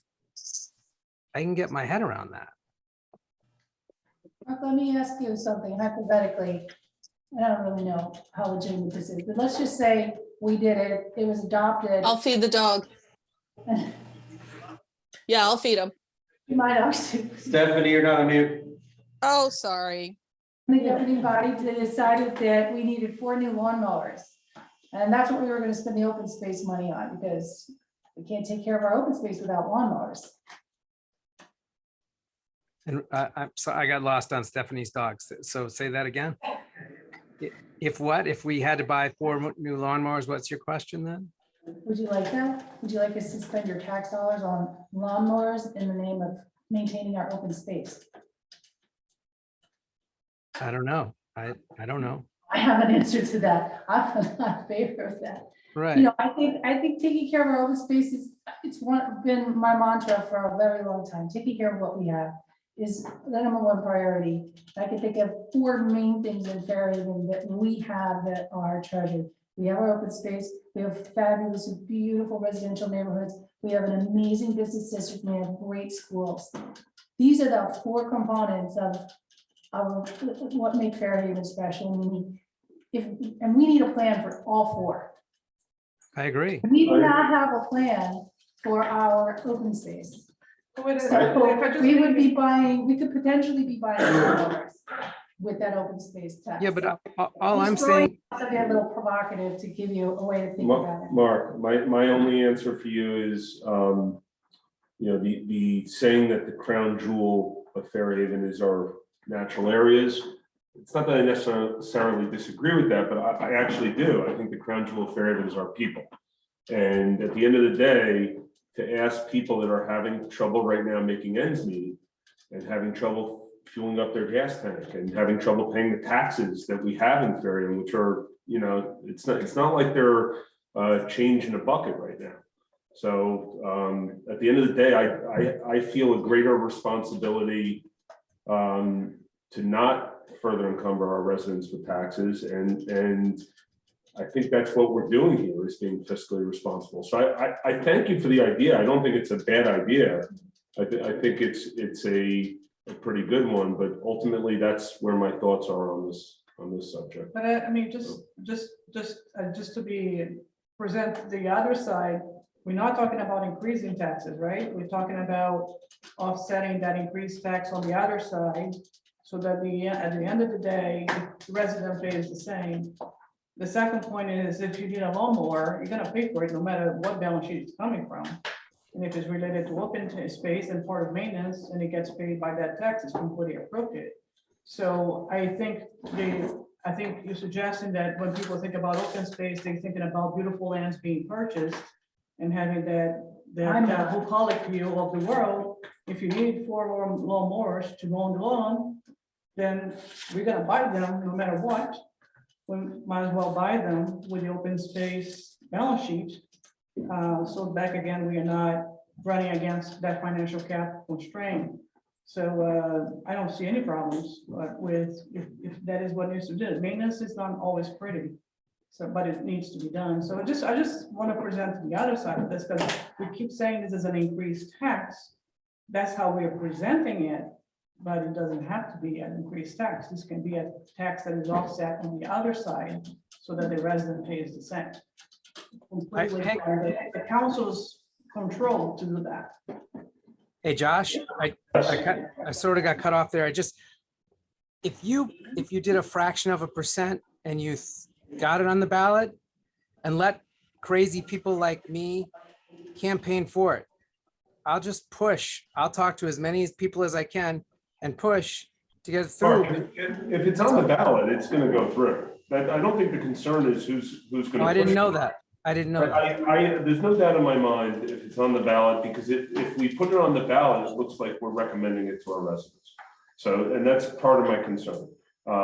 You're looking at it from an open space standpoint, which I'm not looking at it from that standpoint at all. I'm looking at it strictly from a financial standpoint. And that doesn't mean that I don't care about our open spaces. I think I've shown from my track record now that I certainly do. But right now, this decision for me is strictly financial. The only reason I even considered the first place was the premise that we could move it into this other subsection without spending more money and charging more taxes to our residents. But I think ultimately what will happen, which I think I've given the example a few times, and the best example I can give, because it came up last year, is we had some former council people that believed that the Nixle was for emergencies only emergencies. It's the only way it could be used. And I came in years later, I said, why? That's stupid. We have it at our disposal. Why don't we use it? And originally they were like, but that's not why we set it up. And I think that ultimately human nature, they're going to get into a point a few years from now when the lawnmowers need to be replaced, or there's an expense that they don't foresee. And they're going to see that ceiling and that gap between where we spend and where the new ceiling is. And, you know, human nature is going to say, spend that money because we have it. We have that space. So I understand what you're saying. I connect with it. I just ultimately, I'm on the other side of the wall when it comes to making the decision here. So Thank you. Thank you, Mark. Thank you.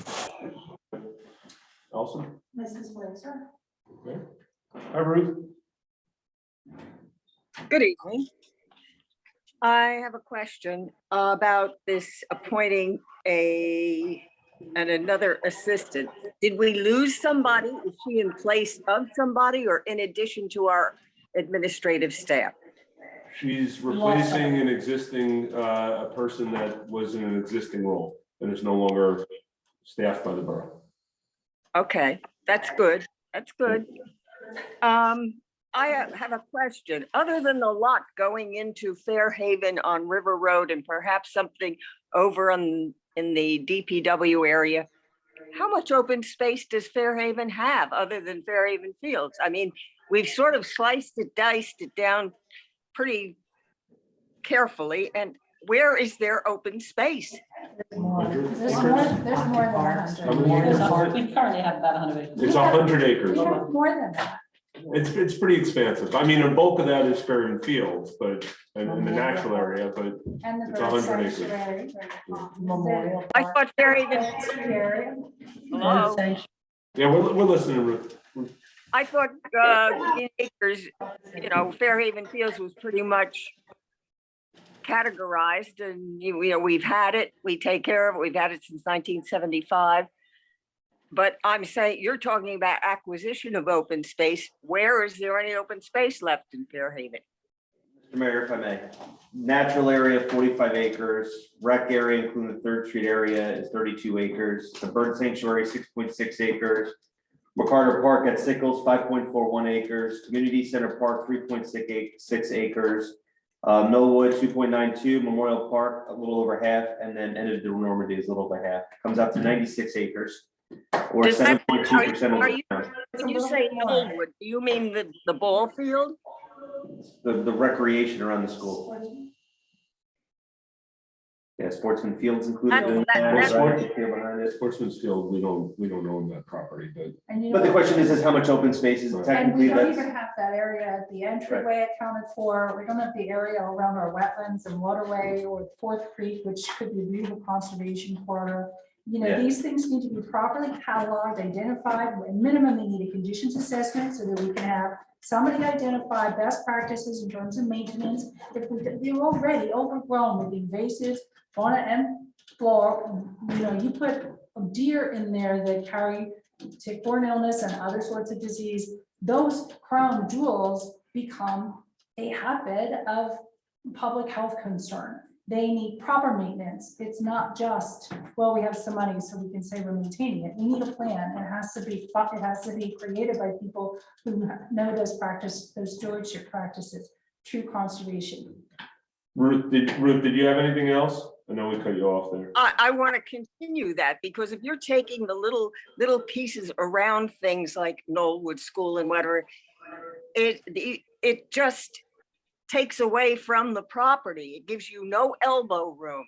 It gives you nothing if you take it and use it for something else. Yeah. You're selling. Yeah, are you, Ruth, can you just explain what you mean by that? Take it and use it for something else? Well, if you're going to put money aside for open space and you see these places, these pieces available, it gives you the option to use it for something else. Right. Oh, No, we're talking about open space that we already own. yeah. No, but the example was given that you can use that money to acquire open Right. space as well. Fair, it's a fair point. Yeah. But it's not the open space we already own. Right. Okay. Ruth, anything else? Fair Haven Road. I want to, on the community center, why was no open discussion other than my suggestion ever addressed for putting the library on the second floor of the community center to take advantage of the very, very high ceilings that the community center has? Because somewhere down the road, maybe just at your 5-year plan, I believe the next project is going to be, we need a new, bigger, more advanced library. And then you're going to start looking around and saying, oh, where are we going to put it? And this is the perfect opportunity to put it where it would be most accessible. It's a better location than where it is now. And all you have to do, you've already got the restrooms, you've already got the mechanicals in the building, just putting in a floor and stairs, or perhaps an elevator. And it's a lot easier to pay for it now up front than go through this whole thing 5 or 10 years down the road. Then it's going to be very expensive. Ruth, it's a fair question. Councilman LaBarbera is going to address it. Yeah, Ruth, I thought I responded back to that, if not re-forwarded to me, but ultimately, by adding a second floor in the community center would be completely counter to the direction the governing body set, as far as the community centers in a residential neighborhood. And when you build a 2-story building, an essential public facility, which the community center is classified as, it's not congruent with the intention of the neighborhood. So that was the entire premise of shifting from the original 2-story police department to go single-story. So if I could have sworn I replied to that email, I remember the email that you're talking about. That was one of many concerns I think that you raised, and I thought we addressed each one. Why don't you forward the email to me and I'll reply back. I never got it, so okay. All right, to me, it's just more cost effective. And since you guys made the rules, you can also change the rules. It's all within the same envelope. You're not raising the roof. You're just using better space allocation within the building. It's not going to make the building any higher. It's still got a 21-foot ceiling, or ceiling, cathedral ceiling. Well, okay. No, Ruth, I want to give you the time that you're due, right? Because you come on, you ask these questions. I think they're good questions, right? The community center is going to be a new building, and given the constraints of the site, we had to put all the mechanicals and the ductwork. It had to go into the building itself. So it's not as straight. There's other considerations that have to be made if we converted what you're calling the cathedral ceiling into actual usable space. And the community center footprint is around 1,000 square. So there's other considerations into it, but you are raising the correct point. The most expensive is the foundation to add a second floor, a complete agreement there. You are making, we can change the rules. Yep, correct. You're correct there, but I just want to give you just a little bit more. Thank you. Thank you, Ruth. Anyone else, Allison? No, sir. Okay, moving along, approval of minutes from June 19th, 2023 special meeting. Do I have a motion to approve? Just a quick question, Sure. and this is a learning moment for me, Allison. So on 19 June, we had a special meeting to adopt the minutes for the, The 12th. and then the 19th, this is just adopting that we had the meeting to adopt the minutes. I'm not trying to be funny, I'm just making sure I clearly understand. Approval of minutes squared. I will make a motion to approve. Second, Allison, may I please have a roll call? Councilmembers Cole, Yes. Bowie, Yes. Koch, yes. Rivera. Yes. Okay, moving along, hearing and adoption of ordinances. First one's 2023-08. It was the amendment to the non-domestic animal ordinance that we discussed at the last meeting. This ordinance was introduced at the June 12th council meeting. Since that meeting, there were actually edits that created a substantive change to the ordinance. May I have a motion to rescind this version of the ordinance so we may reintroduce a new version? Motion. Second. Allison, may I please have a roll call? Councilmembers Cole, Yes. Bowie, Yes. Koch. Yes. Rivera. Yes. No. Yes. Thank you. Now we're talking about. Hello. 2020 Oh, sorry. Rodriguez. Sorry. Yes. Gotcha. Sorry about that. 2023-09, amend bond ordinance number 2020-15 to amend descriptions. Do I have a motion to open? Motion. Second. All in favor? Aye. Anyone opposed? Okay. Is there anyone that has to say anything on this? No. Is there anyone in the public that would like to comment on amending bond ordinance number 2020-15? Allison, is there anyone online? No, sir. Do I have a motion to close? Motion to close. Second, All in favor? Aye. Anyone opposed? Do I have a motion to approve? Motion to approve Second. ordinance 2023-09 as written. Councilwoman Koch seconded. Allison, may I please have a roll call? Councilmembers Cole, Yes. Bowie. Yes. Koch, yes. Rivera. Yes. Net. Yes. Rodriguez. Yes. Thank you. Thank you. 2023-10, generic bond ordinance, $215,000. Do I have a motion to open to the public? Motion. Second, All in favor? Aye. Anyone opposed? Is there anyone that has anything to say on this? Only thing I'll say is that $250,000, Teresa Quinones here, right, is allocating for this. Anything that's used against that $250,000 comes back to the governing body for approval. This is not a blank check for 215K, correct? Yes, sir. Is there anyone in the public that has anything to say on this generic bond ordinance? No, Allison? No, on Zoom, no. Do I have a motion to close? motion, Second. All in favor? Aye. Anyone opposed? Do I have a motion to approve? Motion to approve as written. second, Allison, may I please have a roll call? Councilmembers Cole. Yes. Bowie. Yes. Koch. yes. Rivera. Yes. Net. Yes. Rodriguez. Yes. All right, moving along, the Borough Facilities Update. Councilman Borough. Thanks, Mayor.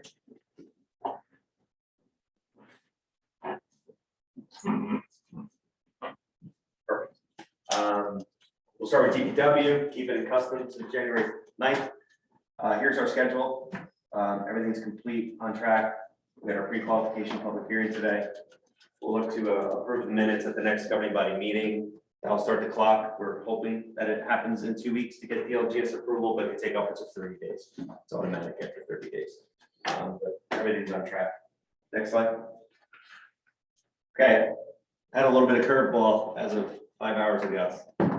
So the mechanical engineers, right, we did our design, we did our public feedback. It finally went back for all assessments. So the mechanical engineers conducted their assessment of the existing electric infrastructure and water pressure specific to the fire suppression system. So two separate things, electric infrastructure, fire suppression. American Water, they did their hydrant flow test or model flow test that basically tells you how much static pressure there is, i.e. is there enough pressure to pump the water through the pipes and then ultimately, suppress the fire? There's not. And what that means is the ripple effect of that is that you have to get a water pump. And if you recall, the PD Community Center, we're putting a water pump as an alternate because we don't know what the water pressure is going to be. That water pumps around $100,000. And you're going to see why I'm treating them separate, but they're coupled. Rich, keep me honest here.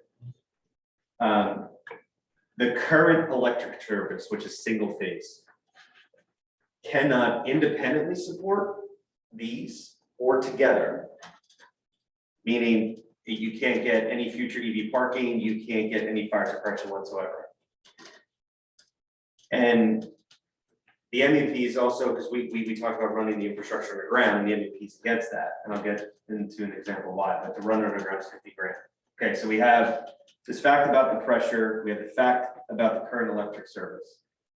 To support the water pump, and in essence, the fire suppression system, and future EV parking. So now they're kind of joined, but if you want to support them independently or jointly, it doesn't matter. To support them requires a 3-phase upgrade. All 3-phase means it transmits 3 times as much power, but it's only over 1 extra wire. So just think of it more bang for your buck with the power. But you gotta switch out panels. Panels, poles, it has to be run from 3rd Street down to Allen. You have to talk with JCP&L to make sure it's in their budget. There's got to be cost advantage for them, right? It just so on and so forth. Then what is also triggered, so, okay, let's say we then do that, then you also have to upgrade the generator. And you have to upgrade the actual service of the DPW. So you're talking hundreds of thousands of dollars, probably $500,000 is what the MVP said. And you're talking, I mean, 18 months, 2 years plus. I don't know how fast JCP&L, I don't know where their budget cycle is, et cetera. So long story short, where does that leave us? It's not the best news. So the first thing is keep the current service. This is the assessment. We're looking for governing body inflection point, right, to do this, because I don't think we want to delay 2-3 years and wait till we get resolution JCP. Keep the current service as is, i.e. you have a pole on Maple, the wire runs across and it goes into the building. Don't touch it. Save the 50 grand. And assess future EV when JCP&L upgrades occur. Other variables, right? JCP&L likely will put a pole on the DPW side. Are we going to rip up the street, not rip up the street? Will JCP&L want to do that? There's all these unknown factors that have been presented now. Do not install electric service underground. Do that at a later point. If at some point down the future, 3-phase happens, which again, you have to run it, I don't know if it's off hands. You have to run it from Hands all the way to 3rd Street to Allen. If we do that, then put it underground, because you're gonna have to upgrade it eventually if you want to move forward. However, implement certain design components. Put the fire pump room. You're gonna need one regardless, right? Have sprinkler mains in the building so that you're not cutting holes later on, right? That this can be done. Because you want to avoid disrupting renovation, we could do nothing. And then work with JCP&L. I think at the very least, we just need to understand what that 3-phase infrastructure, because when the EV regulations come down the pike, and everybody was sent that in an email last week, what the New Jersey electric vehicle plan is. At some point when the regulations come down and say you have to do it, well, we're gonna have to upgrade. This is gonna be your longest lead item, probably long after I'm gone. But at least if we get that information document for the record, it'll all be done. So looking for that inflection point, and I'll come back to it just in keeping with going through the presentation, but we'll come back to Cypher. Just a little question, why, it's random compared to all the big stuff you just said, but why is the recommendation to not put that line underground at the site? I assume it's at the site. Because if the assessment from the MEP is that if and when it's upgraded to 3-phase, they're not even gonna use that infrastructure. They'll have to put a new pole, because you have to have a different pole apparently when you run 3-phase. And they're not certain that they would use the same conduit and everything through. So the risk is that you're potentially putting 50 grand. The other thing is too, is that whether or not JCP&L wants to tear up the street or try and go under, the MEP was giving us what his experience has been, and I forget the MEP's company. Okay. Rich, do you have anything to add on the 3-phase? Like, is it, you know? It's not close, it's not in the area, so So the likelihood of having it in the near future is probably. So I'm just throwing this out there because we just discussed it recently with a street in Fairhaven, where there was a resident that once, and it didn't sound like it was close for that resident either. No. So if we were to do something like this, is it the time that's the biggest issue? Is it the money? Is it, It's both. It's So- both, and it's also, like Councilman said, it's gotta be costed, it's gotta be an advantage to JCP&L to do it. For to run all those upgrades. You know, just to serve our DPW based on our monthly bills, isn't really gonna pay for that upgrade. Right. I wasn't on the call today, unfortunately, but, you know, the concept of it is, this is where we're at, and,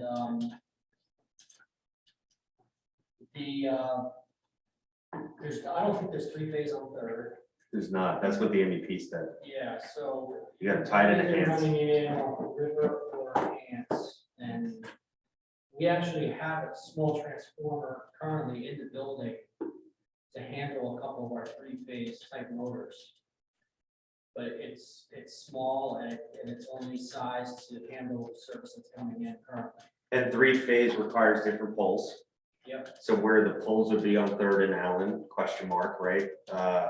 Different, not relays, maybe transformers, right? So it's just, yeah. and we would have run into this problem with the other concept of the building we were building also. Correct. So it's not possible to get 3-phase there. I mean, So do not we- possible, did- with enough money and time, sure, but with what we're trying to achieve and the goal here. Do you build it out as if you're putting it in case they eventually bring the 3-phase, or does that equipment go bad over time? Like what's the approach here? So a room, a shell of a room that would handle the water pump, it's a set size. The size of a room never goes bad, it can be storage in the room. And what the MEP stated with the mains in the building, so you're not cutting holes later on. They would just upsize the pipe a little bit to handle it in the future.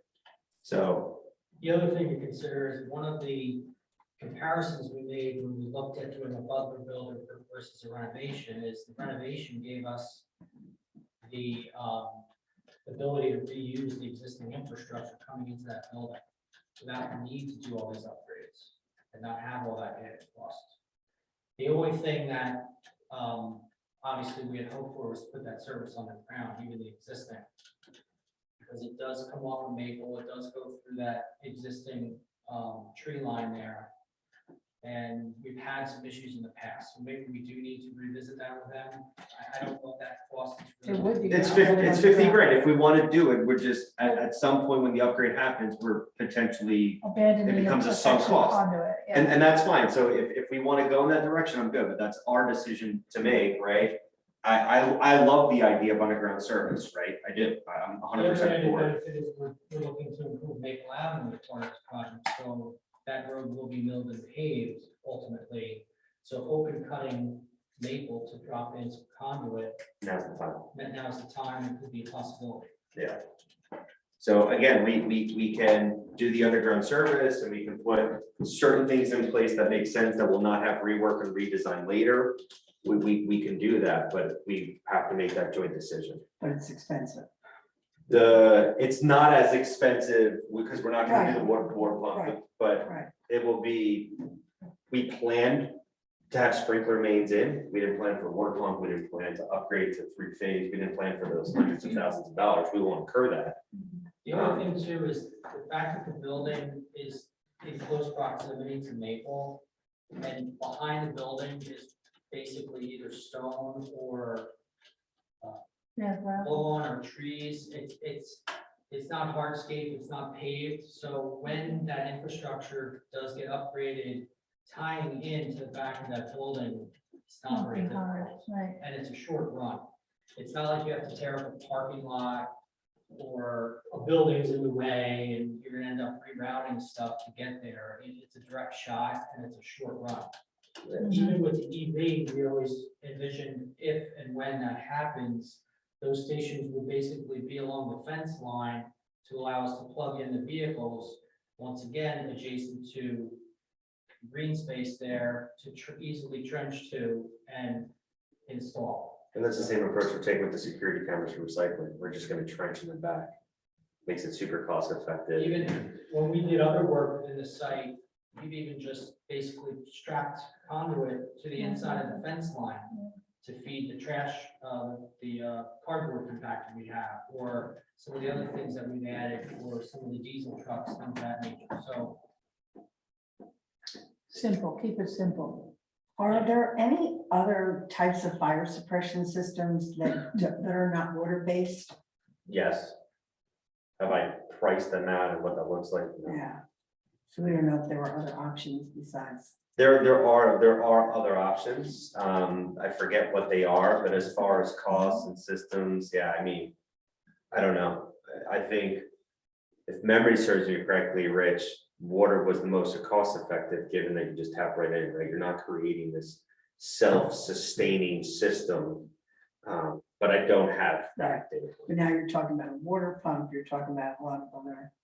I was just curious. Yeah, no, it's a great question. Yeah, I don't other have that options. data. I don't have that. Well, this just came up today, right? Yeah. It came up 4.5 hours. So is it worth looking into that or no? It depends on how much we want to put into the schedule. If you can give me initial direction, and then I can get the data points, and if we have to shift. Well, it sounds like, I don't want to interrupt your train of thought. But Yeah. It sounds like the three-phase is a forever tomorrow in the future, sort of whatever. I think realistically, you're thinking 2 to 5 years. So we have to deal with now Mhm. and make the most prudent and simple, because I like the way Rich is thinking, we should keep it simple. Which is in keeping with the spirit of the type of renovation we're doing. So does that mean we have to abandon a fire suppression system? I mean, hearing what I'm hearing from everybody, underground service, and potentially do things that we can do now while we wait for three-phase upgrade. That's what I'm hearing. If you want me to pursue a different direction and see if I can go a completely different system, I'm more than happy to do that. There'll just be some downstream impact to our schedule and whatnot. Right, yeah, I don't want to hold things up. I just didn't know if you could, if there was another option. Let me ask. I'll proceed. We're gonna have some type of piping regardless, right? So if it's a line on the drawing, I'm assuming there's gonna be a spec somewhere, says this line needs to be a 2-inch galvanized pipe, or this line needs to be X. So I think we can find a way where we can noodle. Let me proceed with, let me know if this makes sense. Let me proceed with underground service. Let me proceed with putting components in that wouldn't require rework, redesign if we're to upgrade three-phase.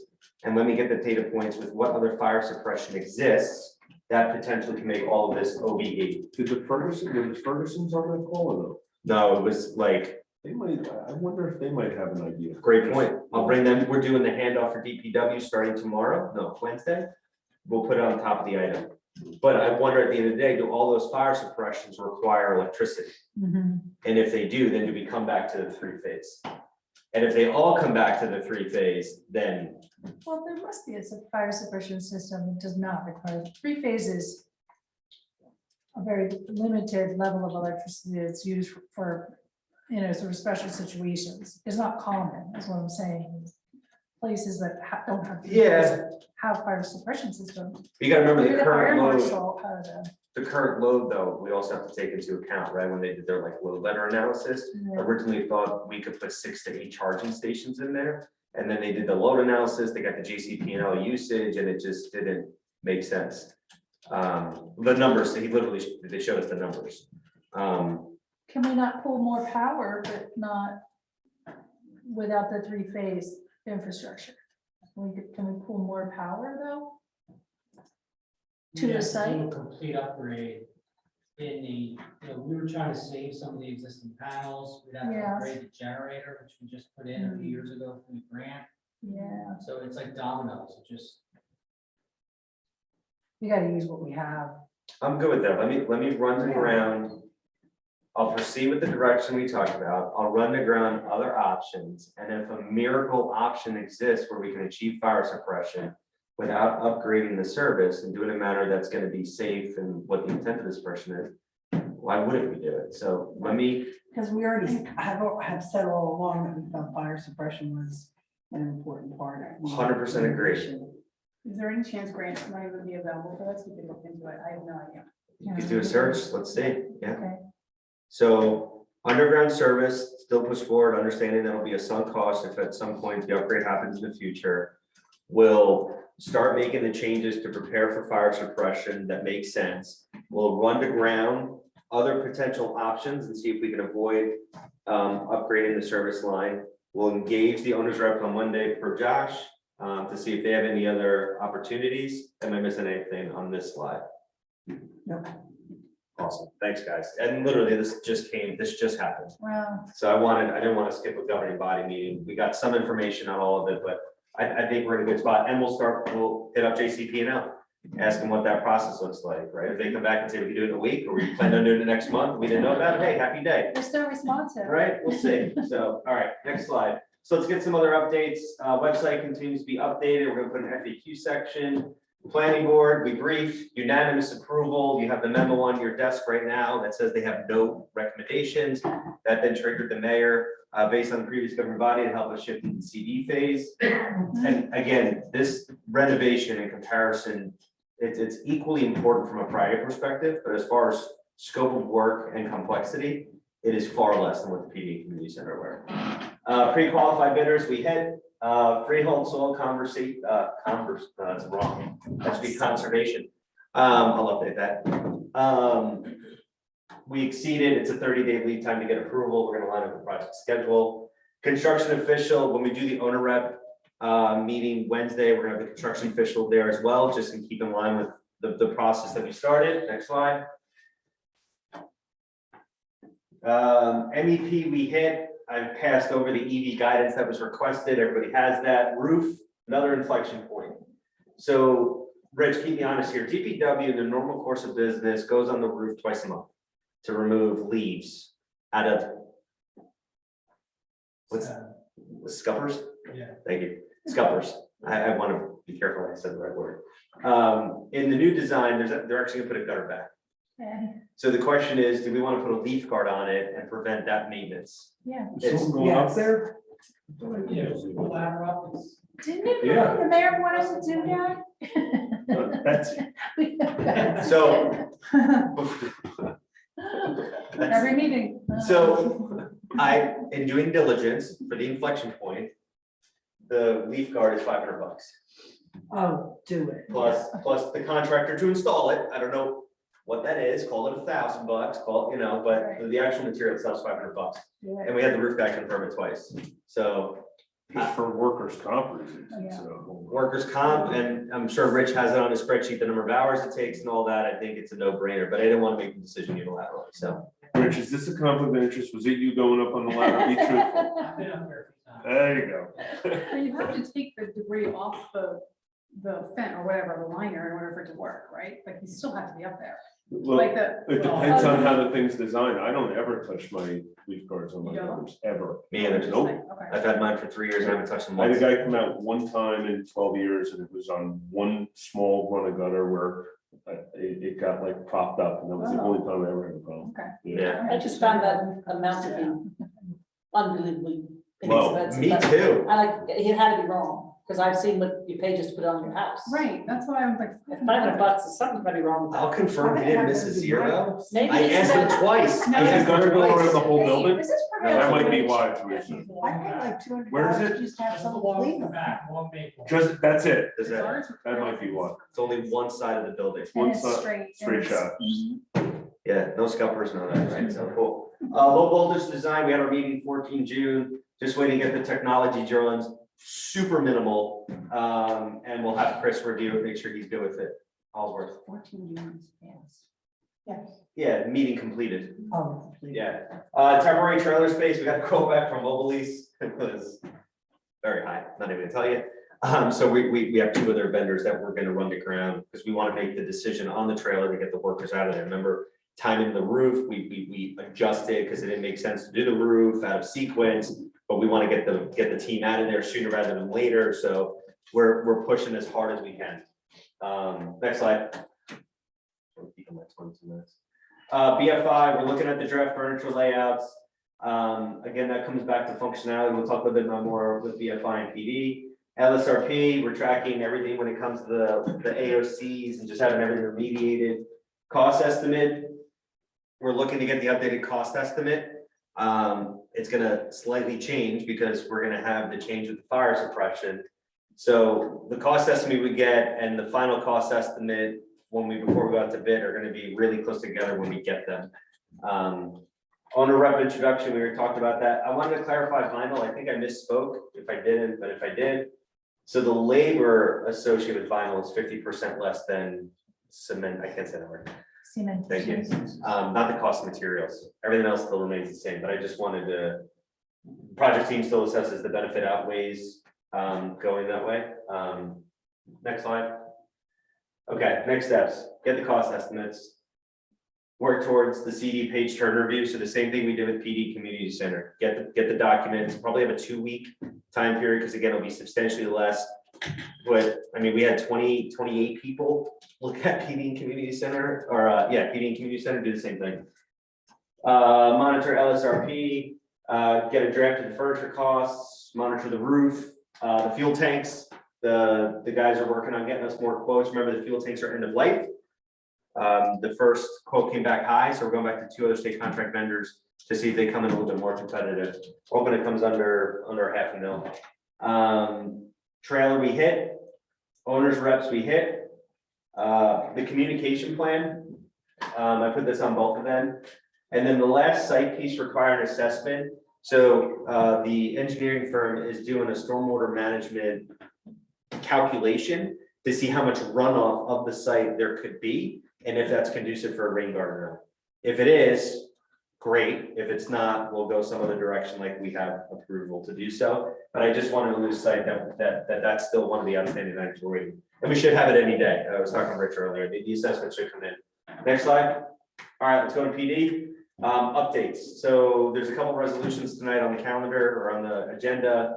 So the site survey. There is a discrepancy in the current site survey centered around the police department, the community center, and the church. The root cause, you had 2 different entities. The deed of the church goes back to 1861. Fact. So there's a lot of variables here leading to a lack of confidence in what the current site lines are. And we're talking right of way specific. But Line, the line between. there's 2. The one Right away line and the property line. This is a side property line. Thank you. side property Yeah. line, that's one. And then where's the second one? Right away. Right away.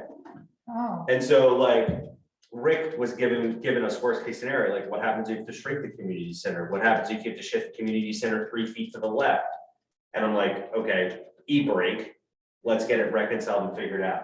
So that's one of the resolutions. Avakian is already geared up. They're waiting for our approval, our agreement. Teresa will cut the PO, they'll get out there and we'll get this reconciled. is this a survey question, or is this like a deed attorney research history question? Survey. It is, it's a survey, Both title work, Oh, so some who's- research, and some physical surveys. so exactly, you need, so we have somebody doing the. Yeah, I mean, the predominant aspect of it is they'll reconcile it back to the deed, but they physically have to come on site, put the metal stakes in the ground and make sure everything's good. That's the real crux of it. The alignment with the deed and title, all that will automatically happen, But but they might have to chase it 3 blocks away and run line Right. protection in. yeah, It's pretty involved. it's significant. Now, one, in keeping with some guidance we got from Mayor, out of this will come some potential minor site work changes that Rick has to do. There's gonna be a cost to that. We're hoping it's way under $5,000. That resolution will come 10 July, after we've had a chance for Baki to come in and really look at what we're dealing with here. Okay, next one, 2-phase demo, right? So we agreed to the 2-phase demo. All the reasons we outlined to demo the community center earlier, you have to do a structural assessment. I was hesitant on this and relied heavily on the Fergusons, who not only gut checked the numbers and how many people are involved, but gut checked the reason behind it. They were fully in support of it. Can you explain it to me again, the benefits of phased demo, which will then incur phase duplicating, or not duplicating, but breaking the remediation issues into phases.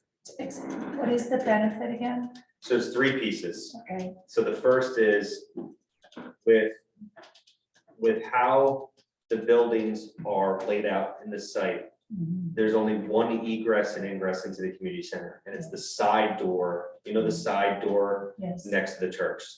So the ADA compliance of it, managing access in and out, especially since the church parking lot's gonna be used for construction access and police, it adds many variables to manage. The other thing was, we added so much extra time and work to run temporary generator power, temporary electric, in order to accommodate keeping the community center on, that the costs and the schedule started to increase and extend respectively. So as we had the discussions and we talked through it, and the radio, temporary radio power, so you have to remember that antennas that there. So all of that has to be fed. And if we didn't have a direct line there, it would all been run temporarily to get it set up. Then you also can't start on the community center as quick as you want. And when we started talking through with it, because they were designed with similar materials as a cost savings measure, well, then you lose that, because if you're not building them at the same time, what are we doing? So then all of those different factors led to the inflection point to shift towards two-phase demo. And Chief was up in the attic last week taking pictures. And we have to have a structural assessment with confirming that it can be done. All the assessments are leading to it, but to protect us from the risks associated with the contractor, doing the assessment will button it up for us. I did ask for cost and schedule impacts, all that. And then out of this, Does that mean we're gonna get to- yeah, Does that mean we'll keep the community center open longer? no, close. Okay, so, okay, I get that. Yep. I wasn't able to fully follow what you said. Sorry, might be my.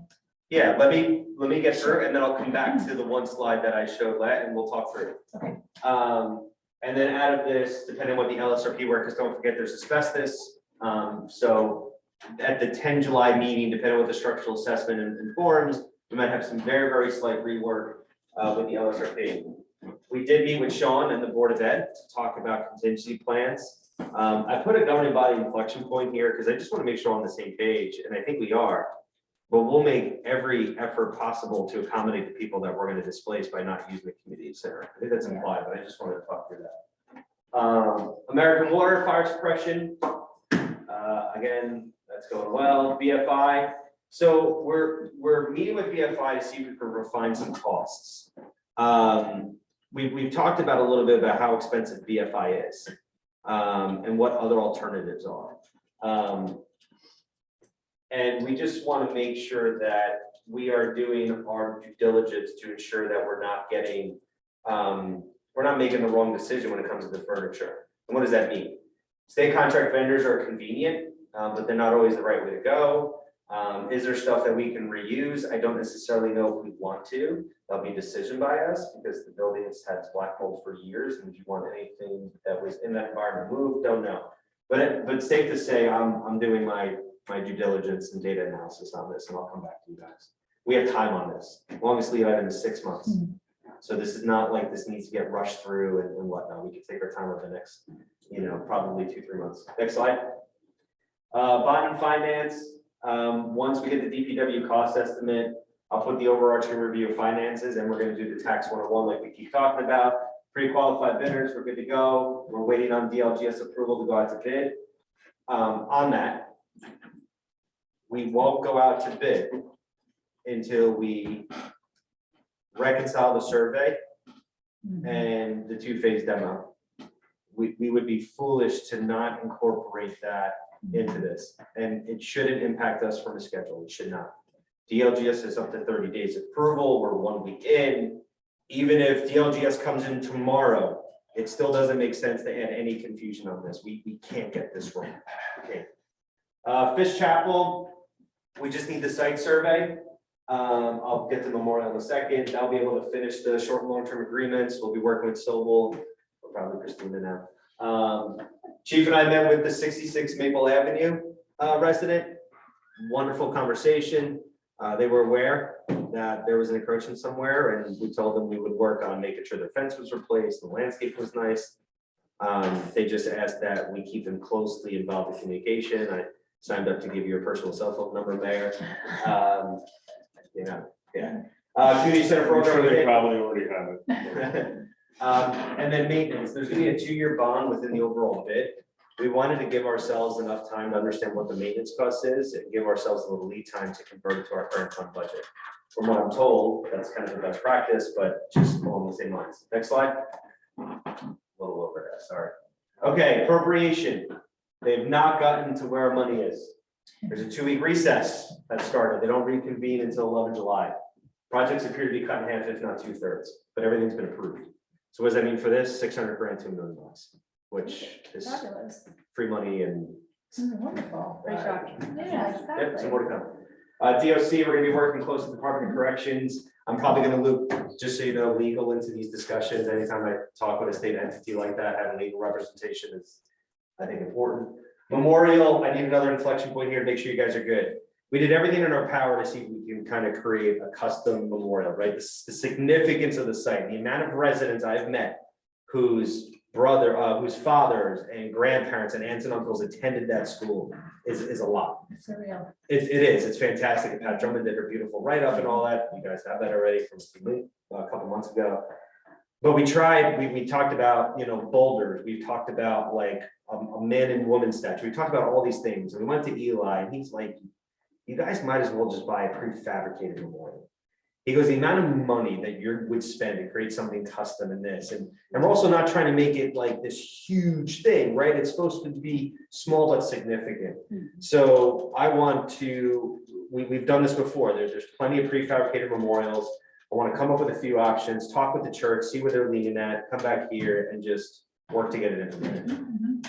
Awesome. And you could also, if you want to, and only if you want to, it's appropriate, incorporate the participation of Historic Preservation Commission and or the Historic Association of Fairhaven, Yeah. of which Pat is the president. Yeah, I think that makes sense, right? And especially when we move the generator to, we also have to work with them because we're moving it to Bicentennial Hall. So I think that makes sense, right? Full transparency. Owners reps, you know, where they're going to start coming online. So there's 2 pieces here with the owners reps, right? The one is we got them on board a couple months ago. They spent 3 to 4 weeks reviewing 60+ construction document pages, and the spec book was over 1,000 pages, right? And we needed them devoted to that. We're really at a great point where, for me personally, the items are kind of fully transitioned off. There's a few lingering items, but we didn't want to just throw them into the deep end. It's not like they came from inception, right? The other thing too is we've been really keen, right? The project team has been keen on ensuring that they get PD and community center in the position where when it goes out to bid, we're good. T's are crossed, I's are dotted. The site survey and the 2-phase demo represent the final T's to cross and I's to dot. What then is right behind it now is DPW. So now we're going to start the process with DPW on Wednesday. We'll bring them up to speed, get them on board. Their primary focus is going to be the CDs and review it, the general conditions, finish up the last items. And then once the contractors are selected and shovels in the ground, you know, that's their wheelhouse, right? They get all that. We have to talk through communication and what the updates of the governing body look like, and we'll figure that out. We're a few months away from that. I need them focused on finishing up the items that they're doing. So there's also meeting minutes, right? So every meeting we have, there's meeting minutes, right? So we'll figure out what the communication and all that looks like. Next slide. Almost done. So key next steps. Thank you on the program feedback from the community center. We're going to work towards going out to bid, right? We authorized on the off chance DLGS will come in. We'll work with Fish Chapel. The one thing I'm not losing sight of, and this is selfishly purely for me, is just confirming that the radio antenna, if site survey lines are wrong, is the radio antenna in the wrong spot. Something we have to Make yourself a special note there on that list. Yeah, exactly. I did it for both of them too, and I misspelled again. Sorry, I was rushing. Continued discussions, BFI, appropriations. This is another big one, right? Once DPW cost estimate is, will come in. If I recall correctly, the original estimate for the 3 buildings was a little over 17 million. So we'll look at what, and every million we save, remember, it's 445 grand based on certain assumptions, so. We'll talk about that, the impact of taxes. I'm almost done centralizing the phase 2 community fields feedback. This is what the public talked about when we had now 4 regular open houses and, 2 minis, right? And we know exactly, based on those, not exactly, we have a good idea of where the public wants to go with the community center fields and upgrading it and whatnot. So I want to put that all together, come up with a plan. I'll work with Kristen and see if that's a priority we want to make for 2024. And go from there. So not quite ready. There's other things. You'll notice this has been on here for quite a couple meetings. It's just, if everything's a priority, nothing's a priority, right? We'll continue to connect with Colts Neck. And then Christina, we sent the, Greg and Scott Ferguson sent the contract, or Teresa sent the contract. In these cases, when we award the bid for the police department community center, the contract is based off of the AIA standard. So when we award the work to the contractor, in essence, we're approving the contract at the same time. Whereas in some cases, you approve the contractor and then the contract comes at a second governing body meeting. In these scenarios, that's not how this works. So this was all approved, I'm told, a year ago, when I wasn't here. Okay. So we brushed off the contract, sent it to Andrew and Greg. We just need to know that everything's blessed so that when we get to the point of awarding the contractor, the contract is buttoned up, beautiful, and you're just plugging in the contractor's name and that. Okay, I'll double check, make sure. Awesome. Next slide. Gonna skip through this. There's a myriad of items that require proper sequencing in a project plan. That's what this is. So if you guys have any questions on these, let us know, but they'll be at specific durations between the start and end of the project. Next slide. And here's our schedule. Everything's on track. You'll notice we are winter 2024, early spring 2025, and on where we land here. I'm asking for an updated duration based on the 2-phase demo. Right. Because if the original assessment is scheduled, okay, what is that? And if the original assessment is cost savings, where is that? Next slide. That's it. That's it. Thank you. Good. We'll move on. Thank you. Thank you, Councilman LaBarbera. Thank you. Moving along, we are on new business, council committee reports. We'll start off in finance with Councilwoman Net. Like I mentioned, the finance committee met last week.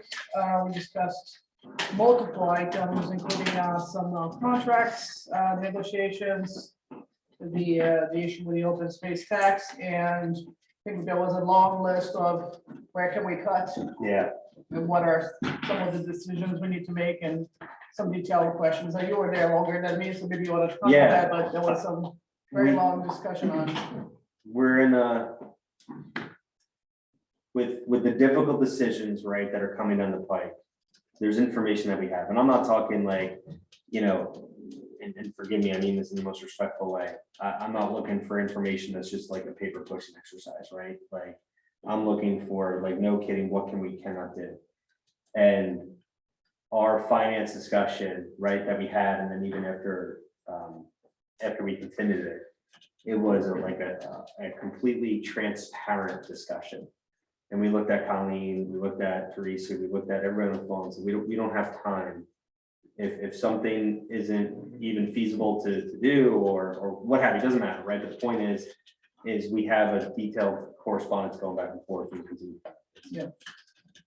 Like, we tried to lay out the ground for sharing with the council what we think are areas of potential cuts for expenses and what might be some of the decisions coming forward. I think the crux of our discussion was that would be difficult things to decide, and I've already mentioned that. And perhaps there may be opportunities for us to, if we focused our policy or strategic thinking, maybe there's some areas where we can make some incremental revenue jumps. That's in there. Okay, Rails of revenue is one of great. 7. We'll have to pay to come to this. There's gonna be a fee. Mayor's gonna pay 3 I don't think we're gonna raise much money, but No, we are. That's it. Good, thank you. Personnel, Parks and Rec, Councilwoman Hoey. Sure, and then we're gonna discuss personnel during executive session, but as you can see here, we've gone ahead and hired replacement for the finance office, assistant replacement for the finance office, which is great. Parks and Rec camp started today, record number of participants, all went well. Very detailed calendar is available on the website if you want to take a look at the activities. Soccer registration is open. Actually, I didn't realize it was already open and it closes within the next 2 weeks, just an FYI. I know, that was my reaction. That was my reaction. What closes? Soccer, Oh. rec soccer registration. Thank you. And then, I think we talked about the community center program requirements, so we'll talk more about that. And then DJ's put together a great comprehensive list of all the summer concerts, which I know were shared, on the Borough website as well through the bus. Great, thank you, Councilwoman Hoey. Planning Board, Councilwoman Cobb. Thank you, Mayor. At our last planning board meeting, which was on June 20th, there were 2 documents that were reviewed by the planning board. The first one was the short-term rental ordinance, and the conclusion of the planning board was that this ordinance is consistent with the borough's development regulations and master plan and recommends its enactment.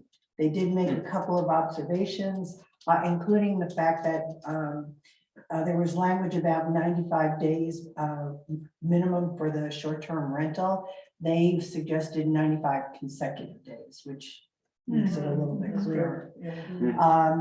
The Technical Design and Review Committee at this meeting also made a recommendation that the proposed renovation of the DPW building should be approved by or accepted by the planning board. And as a result, the planning board found that the development plan that was presented to them by the TDRC is not in conflict with the master plan and had no additional recommendations for mayor and council regarding this renovation. And our next meeting is July 18th. You're welcome. You're welcome. Police, Fire, and Office of Emergency Management, Councilman Rodriguez, you with us? I am, sir. Yes. Though quiet. I'm going to share my screen. I have one quick thing that I promised in the last meeting. There's 3 slides that I will show regarding the Knox box concept. So for those that are unfamiliar, the fire department has budgeted for and has requested a number of things revolving around Knox boxes. So most folks didn't know what they are. So here we go. What does it look like? What is it for? Over on the right side, this is the state-of-the-art Key Secure 6. What it allows for is an electronic key and also a manual key to be used on a Knox box to allow entry into various buildings, facilities, gates, etc.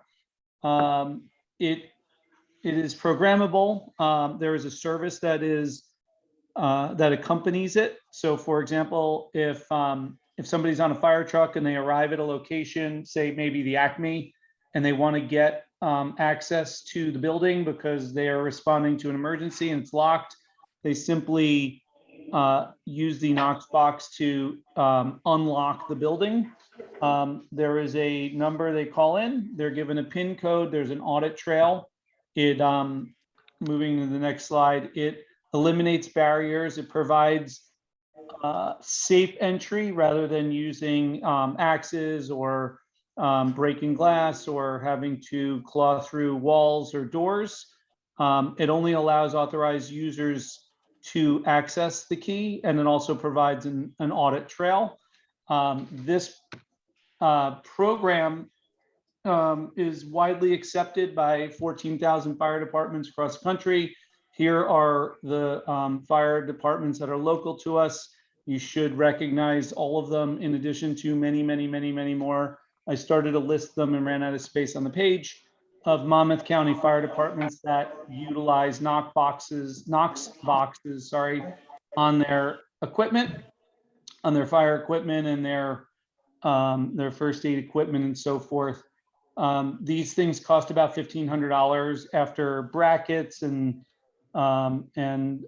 equipment and installation and so forth. And then there's a recurring fee. This, again, all within budget. The fire department wanted to make it required and put an ordinance in place. I don't know that we need to go that far. Also didn't want to open that up for discussion here because I haven't done enough homework. However, I wanted to make sure people understood what a Knox box was. So I'll just go back real quick.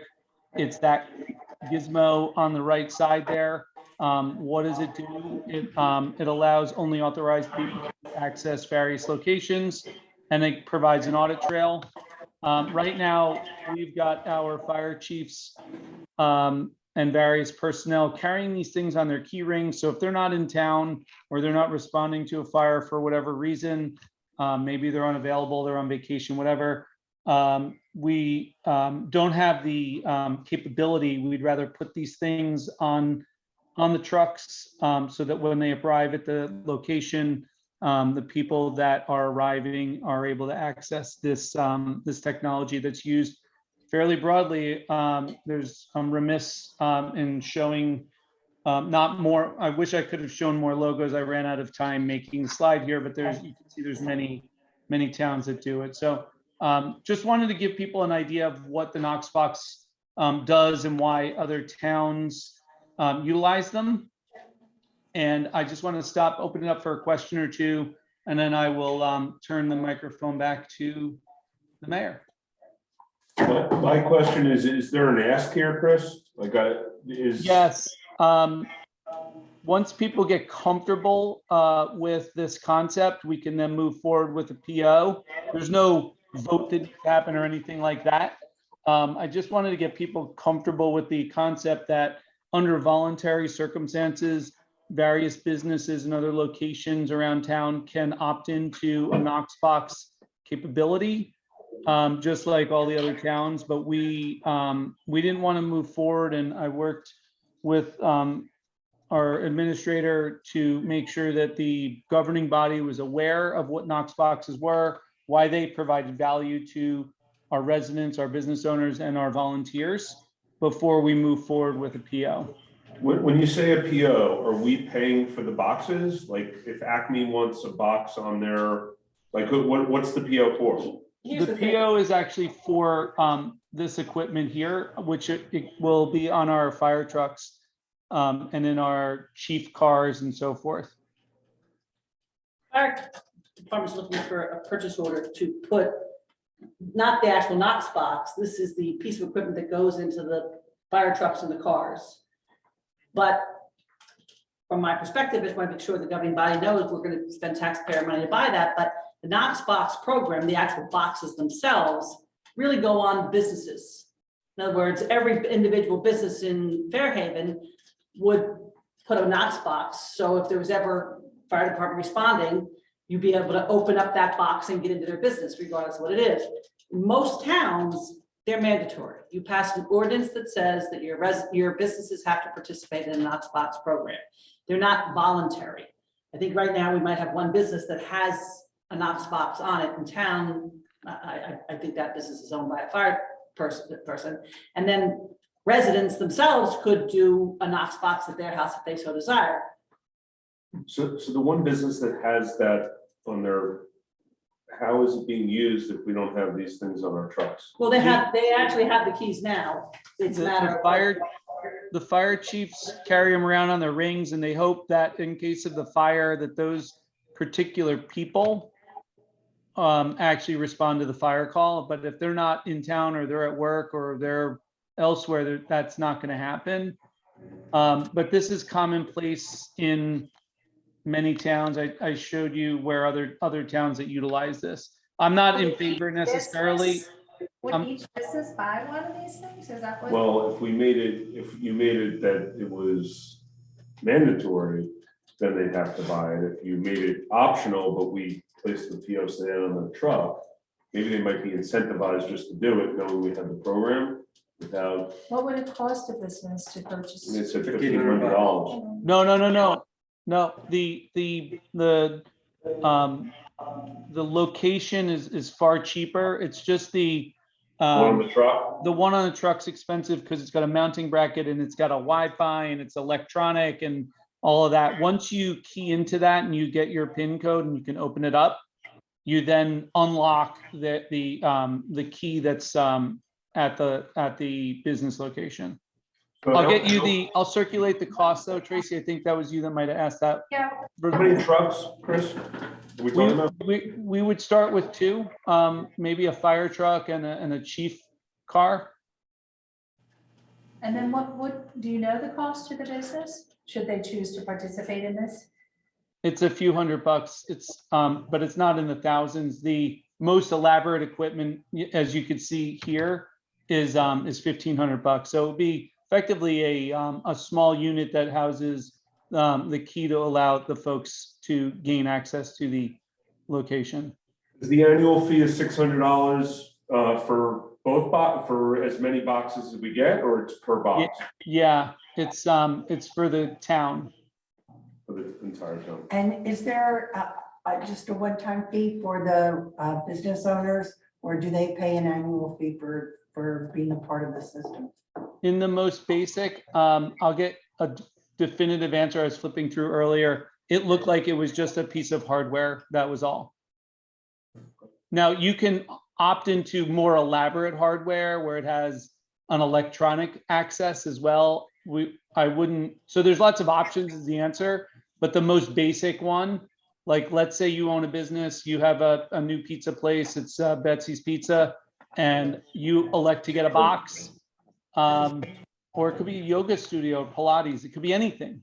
And you want us to be able to get in, we show up, we punch our key number in, it responds, gives us the PIN code, we unlock the box on our equipment on our fire trucks, it gives the key, we use that key to get access to your hardware, and that's opened up, and then we can get into your place without breaking through your door or smashing your windows or whatever.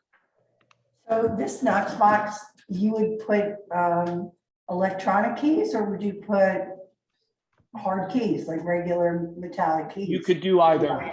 So it has to be a pretty big box if you have a lot of businesses and they all No, opt in. it's on each business.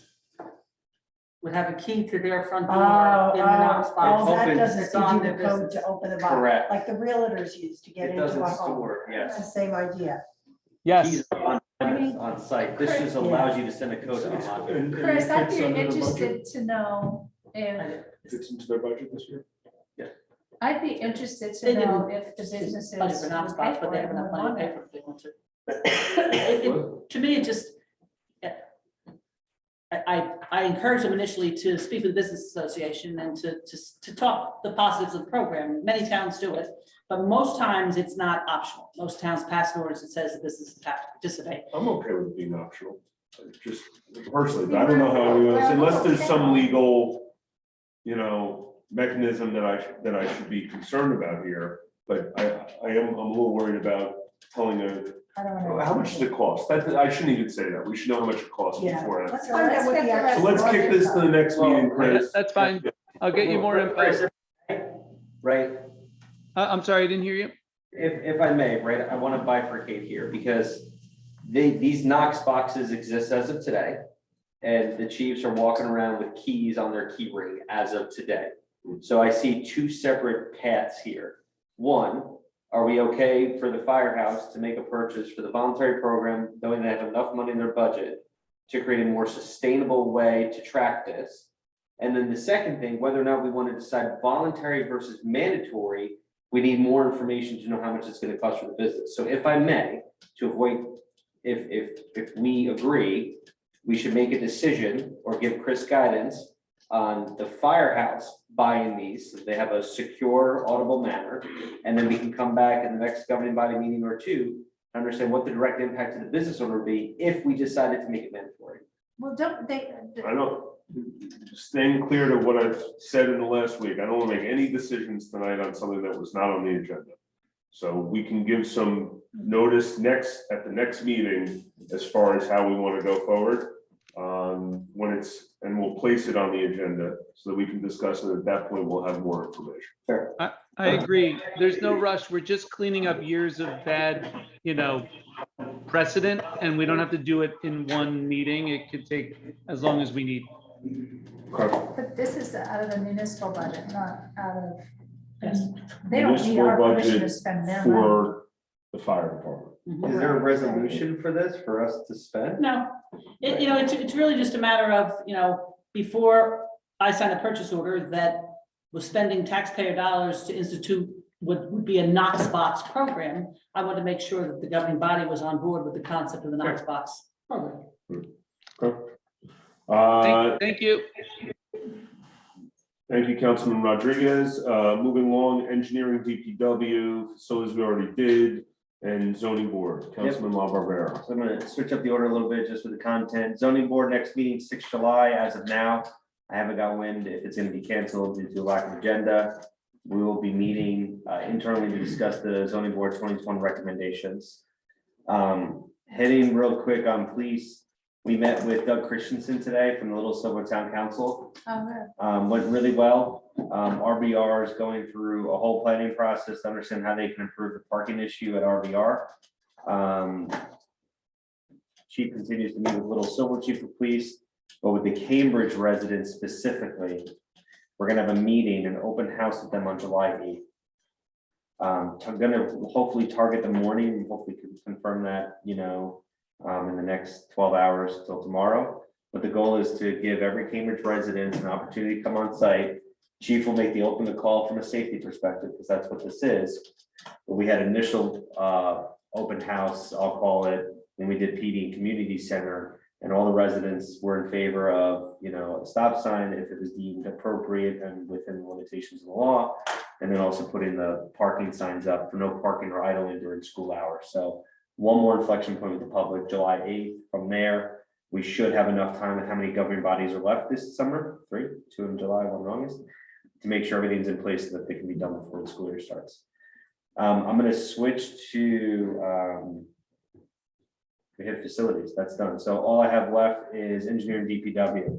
I'm gonna hit a few of them. There's a lot going on. Because I don't raise it here, doesn't mean that there isn't forward progress. If you have a specific question on a project, please raise it. Tracy and I do have our next engineering DPW meeting this week on the 29th.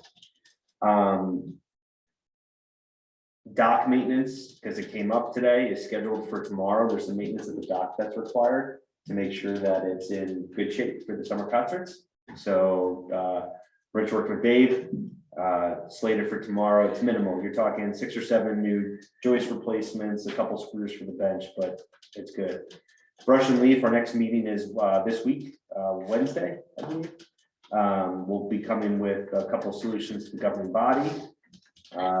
Mayor, you hit on Hanson Cooney. I'm gonna skip over that. 3rd Street Phase 2 pre-construction meeting company. Stormwater management, all 3 levers that we've talked about, I love using the word lever, are in progress. I'll leave it at that. And one thing, Mayor, I just wanted to bring up and just kind of give kudos to the team. Last meeting, we talked about the street openings. Remember the street openings and what the utility companies have to do and not do. So, team made sure that the utility company, Teresa, keep me on track here, can post a bond, vice putting cash up front. Putting cash up front has significant ramifications for companies and whatnot, especially when we're trying to prioritize an area project. So Teresa, Rich, they did phenomenal work on that. Well, it actually was in the ordinance. It was just working with the various utility companies. Yep. And then Rich also completed his compliance letter for the Sunoco site for 626 River Road. So that final piece was done. That's everything I got. Great, thank you, Councilman LaBarbera. It's interesting, you mentioned the dock, that starts this Wednesday, 7 p.m. Johnny Kaysen Right.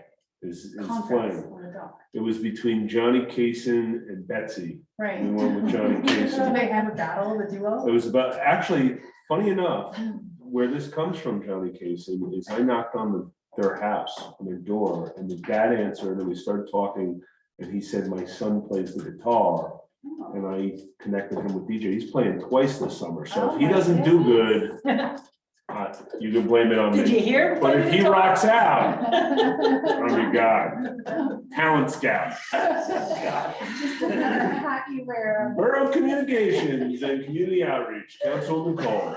Yeah. I'm sorry, can I ask one question, because you mentioned 626 River Road, it's been a while since we've gotten sort of an update on that, maybe perhaps the next meeting, just sort of like where we're at in that whole phase. No, it doesn't have to be now, it could be the next meeting, but I just would love to know where we're at. Sure. Outreach and communications met June 22, I believe my dates are a little blurry. We spent a little bit of time looking at the facilities page, double checking how it is the public can access that information. There is a ton of information there, which is wonderful. And Betty Ann has developed a couple pathways to get to that. There's a tab across the top where the departments are. They'll take you directly to the facilities if you want to investigate more of what's happening on those topics. You can also put in the search bar facilities project or just facilities now. I think she switched it. So many ways to get to that information. We had a discussion actually over a few meetings about the consolidated communications within the various parts of government, and took some steps to do some of that consolidation. What I'm talking about, for example, in specific terms is boards, commissions, and committees. Some of them have created their own social media platforms, Facebook, Instagram, and at least one instance, one department was using Twitter as an example. And from a policy standpoint, really just functionally and managing what's going out from Fairhaven, from our government. We want to be able to make sure our communications director is able to have eyes on it and to have a way to double check should anything need to be verified. So look for more on that. We could see certain exceptions around things like Instagram. Maybe, certain commissions want to maintain Instagram accounts. This is beyond what Betty Ann can do because they're quite active, but just something we are advancing is this notion of consolidation, streamlining, and sort of capturing for consistency. The Environmental Commission had a very interesting meeting. We had 3 representatives from the Department of Environmental Protection Wildlife Management Office for the deer management. If you remember, a few months back, based on public comment and concerns raised, deer and potential management for the deer population in Fairhaven became a cause for concern. This topic was from the governing body, sent to the Environmental Commission. They did take up a series of talks that culminated in an on-site meeting with these representatives. Teresa joined us that day for the walk. Also, she was able to spend time to attend the Environmental Commission meeting, which was a great opportunity for the commission to ask Teresa, our administrator, some questions about all sorts of things. Hope we didn't pucker you too much, and you'll come back again sometime. But the question before that I have for the governing body tonight is, there'll be an Environmental Commission meeting in 2 weeks, at which point we'll be debriefing this site meeting that we had with these folks who are a tremendous resource. They can provide a management plan for us. They can provide public awareness and education workshops, so we can explain to our public what this would entail. But it would all begin with the consent of the governing body. So at the next Environmental Commission meeting, I'm going to try to tie this up to see what form you would like this information presented in. And I will give you options. It could be a mix of them. We can have a representative from this office and invite them to join us. We can have the Environmental Commission present. We can have a written document, or we can do a combination of those things. But at some point, the reason for this work was to bring it back to this body for a decision on whether we want to entertain instituting a deer management plan. And what I can tell you about it is it's a set of standards that exist. It's an in practice in neighborhood and communities. Our neighbors, Rumson and Little Silver, I believe, do this. Correct me if I'm wrong about that, Teresa. They both do it strictly on private property though. Okay. This would be public Little Silver property. does private property, right? Yeah, and Rumson also. So, there's many steps to this process, this deer management plan, but it is done repeatedly in other communities. It works.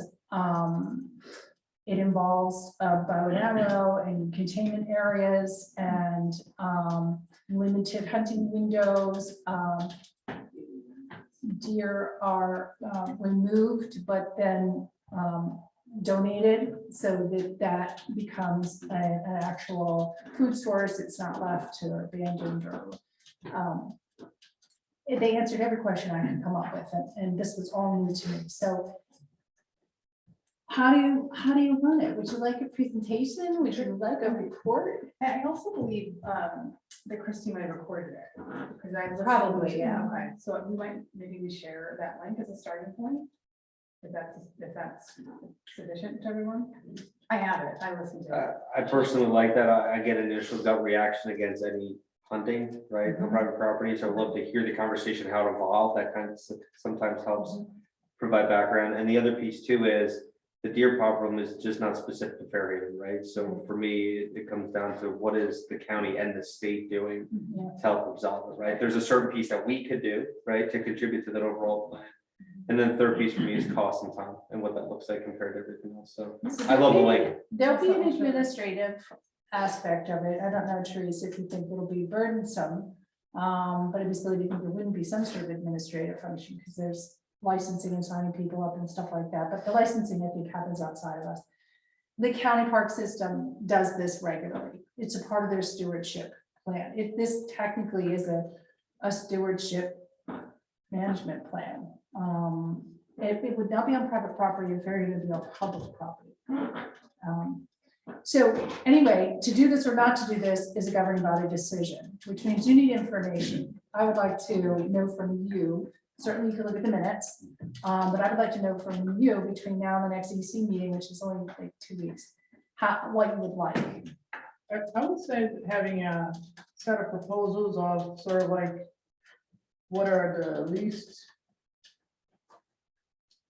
sort of like the mildest action, maybe the moderate action, more stringent action, and sort of what we would expect as outcomes, depending on how far we want to go. And I think the issue of how to coordinate with Remsen especially is very important, because I think they probably just go from one place to the other. There's a third aspect of it that worries me, which is, do we need to start putting up some signs on Ridge? Yeah, because I live on Fairhaven Road. I turn on Ridge every day, and I see deer jumping from right in that corner when they turn right from Fairhaven Road into a Ridge.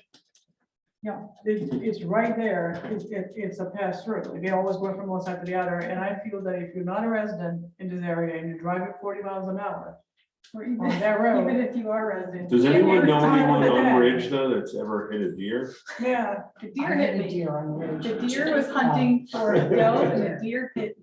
That's- yeah. I just really think That was a we might serious wanna- collision, right? Yeah, but I Yeah, think you're. we might want to put up signs, because I it agree. really worries me a lot. Is there a problem there? I know the chief isn't here. Rich, Well, part of it too is gotta get funneled from the county. It's kind of rough. So it would be their sign. but they. I think we should ask the question. We should ask them, It's right? just not safe in that. They should be helping us with the deer, but if they're gonna help us with the deer, they might as well put some signs up. Yeah. I just, Tracy, to answer your question, Thank you. I'd like to read the document I have the link. before a presentation. I'd like to familiarize myself. So the document that we could get for the governing body wouldn't be specific to Fairhaven, but it would definitely give you program Right. details and that, yeah. And then what that office would do, if we wanted it, is that they would customize a program for us. With specific tactical recommendations about size and footage. And do you know what the cost is? Would that be included? I don't think there's a cost. It was minimal. Our tax dollars already pay for this department to function. We're electing to participate in a program that the government's offering, so. I'd also like to talk to other towns our size that do this hunting protocol on public property. No. I'll get you something to read, and I also think based on what I'm hearing, you need to hear directly from the folks who administer this program. Yeah, I mean, I think safety would be a consideration, right? But I do have to say, I'm very much in favor of this, because I actually think that the deer population has reached a point that it really is a health and safety hazard 100%. for residents in our town, whether a car accident Yeah. or Lyme disease or something else. It just has reached a point that We're gonna be it's a entering another safety issue. issue, yeah. They're everywhere. They are They're everywhere. everywhere, and Exactly. then once the It's population hits beyond what this is level, it's acceptable. just going to expand. Right. So, and even the calling as they're recommending it, should you choose to participate, if you do it season over season over season, and you begin to see that their mating cycle can't keep up with their calling, and that way you manage, you don't necessarily eradicate. But as I said, it's You bring it down to yeah, so manageable it's a level. manageable level. One of the things that surprised me, and I don't know why I didn't know it, but I didn't, the deer, in that quantity that we had, eat all the native species, Yeah. which allows the invasives, which we're having so much problems in, to move in, because for whatever reason, the deer won't eat the invasive species. Of course not. The deer isn't invasive. Yeah, But go figure, How do we right? train them? Yeah. yeah, we gotta get some goats in here. They'll Yeah. take care of the invasives. I mean, supposedly Those are Japanese just- people can eat Japanese knotweed, but deer won't eat it. Okay. That's interesting. I'll take those steps and bring you that information, and then eventually, if it's something that we do think is appropriate for Fairhaven, we would then ask for a proposal, a program designed for Fairhaven. I really want to acknowledge the Environmental Commission. They took this very seriously, and they did the homework. So I'll make sure that their comments are included. They see the benefit of this. I'll just leave it at that. So more to come. There are still 20 trees from the Arbor Day planting that didn't get in the ground. And it has something to do with the mark out. Is that a real thing? Should we talk about that? Okay, why don't I follow up with you? Because I don't know if are there any remaining mark outs still to be done? Not to the best of my knowledge. Okay. You're the first person that's mentioned that to me. Yeah, I didn't know either, because I thought Mark said everything. I was know in, we're but planting it's some in more than 20 trees. community center fields last week. Okay, I'll follow up with you. Let's see. The Green Team is organizing a town sports swap, which will take place in October.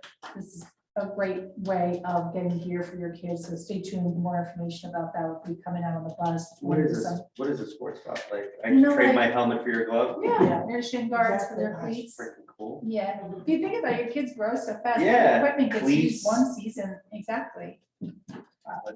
So there's been a lot of talk about it, so I think the demand is pretty high. Yeah. It should be a pretty popular Love idea. These trees still aren't very. The Shade Tree Commission, as I mentioned, is putting together a resident tree buying program, and they're advancing plans for a tree inventory. You'll see that on the consent agenda. The grant committee met, and we touched on the fact that there'll be a template provided to you to give the grant committee some feedback. Do you want to? Yeah, just, in the spirit of wanting to be transparent and streamline information, when we're out seeking grants, we have a template in mind that we're going to design that will, capture all the important requirements needed for a grant purpose, but the amount we're pursuing, the why, what documentation we need to support, just so we have a tracking mechanism for the amount of grants that we're seeking. And I think ultimately we'd like to streamline all grants, at least in some way, shape, or form through the grant committee. I know we talked about potential memo, just to make sure other, grant committees and commissions are not duplicating efforts. So for example, if we're seeking, grant for a tree inventory or whatever the case may be, it's important for the grant committee to know that it's happening, just so that we're not duplicating efforts or we're not missing out on things. So we want to put some guidelines around that, just keeping us informed so that we're covering our bases. And just come back to the tree inventory. I can't remember the data point because I saw it was like a $15,000 approval. What was Well, we the, didn't get it. We have to apply for it. so the full grant, though, is 15 grand? That's the max, To get to then do the tree inventory, right? So what happens if the tree, how much does the tree inventory cost? $15,000. And if we get a grant for 10, does that mean then we'll put the 5? Is that approval in there, or is it just to apply for the grant for 15 and see what happens? Exactly. Check, cool. Lastly, the business district remains a priority for the governing body. Took some steps over the weekend and that work will continue, conversations with property owners, local businesses, so they know we're in their corner. That's it. Thank you, Councilwoman Just one Cole. question on the 20 or so trees that have not been planted. What's the expectation for water in the summer? I mean, we get lucky, we've got I some think we rain. wait till the fall at this point. Okay. Yeah, if that's where you were going, that's what I. Listen, you have some Well, I- experience. Are you volunteering? She's gotta go. Listen, trees can be watered all hours of the day.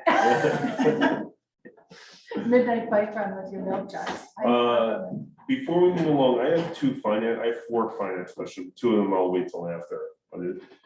On the bill list, I see a bunch of bills, prior year bill, Christchurch 2017. I know this is for the cell tower. What's the 2018, 19, 20, 21? What's that about? We had to go back and recalculate what we owed Christchurch based on the various different contracts that, you know, we have with the different cell tower providers. So it always has been sitting out there as a finance to-do project, and we finally got around to doing it. And so we're paying them for prior years where there was, you know, those contracts begin and end and they go up mid-year, and there's just a lot to tracking them. And fair to say, our prior assistant CFO didn't have as good a handle on the tracking of it as our current CFO and But assistant it CFO. went that far back, 2017? Mhm. Okay, is the mechanism changed so that will never happen again? I mean, Yes, we don't a have to. much better handle on it at this juncture. Okay, the other question I was gonna ask in the public forum here is for the money that we pay Q2 for the shared CFO out of Middletown. Mhm. It's under a department that says Storm Sandy. What's the reason for that? Sounds like a mistake. Probably honestly, I'd have to look at it. Okay. It's not ringing a bell to me. All right, we can come back to it. I'm gonna keep the meeting moving along if that's okay. Introduction of ordinance, this is the new version, 2023-08, amendment to the non-domestic animal ordinance. Does anyone have anything they want to say on this, or Provide some quick background. you'd like to? So based on research of other ordinances of this similar vein, there was quite a bit of ambiguity in the previous version. In addition, upon further research, honeybees are not to be included in this. There's a state statute on honeybees and others. So this sought to ensure that the ambiguity was minimal and that there were clear definitions. It's still within the same intent of where we were before. So that's the background.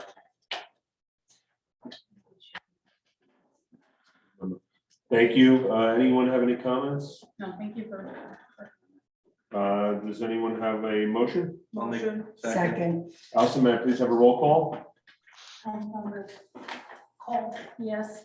Kelly, Yes. yes. Rivera, Yes. Smith, Yes. Rodriguez. Yes. Thank you. The hearing and adoption will be held at the July 10th council meeting. Moving along to the consent agenda, we're talking resolutions 2023-174 through 2023-180. Before I ask for a motion, is there anyone that wants to separate the resolution from the consent agenda? Is there anyone that wants to speak to anything on the consent agenda? I also have some questions about the bill list, but I'm having to ask my questions offline if that's more efficient and come back, or. It depends if you have a concern on whether you want them to pay or not. Oh, I do not. I have a question on. You just want to know Information. information. We can ask that. Okay, got it. Okay. I have one housekeeping question. Yep. Regarding 2023-177 Sports Shade Tree Commission application for a imputed forestry tree inventory. Allison, would that grant application will require a resolution of support from the governing body? Will this be that document? Okay, great, thank you. That being said, we want to have a motion to approve the consent agenda. Motion. Second, Allison, may I please have a roll call? Councilmember Cole, Yes. Kelly, Yes. yes. Rivera, Yes. Smith, Yes. Rodriguez. Yes. Thank you. Department reports, May 2023, municipal court, tax collector, police department. Do I have a motion to accept the reports as submitted? Motion. Second. All in favor? Aye. Anyone opposed? That was a all in favor, right, Chris?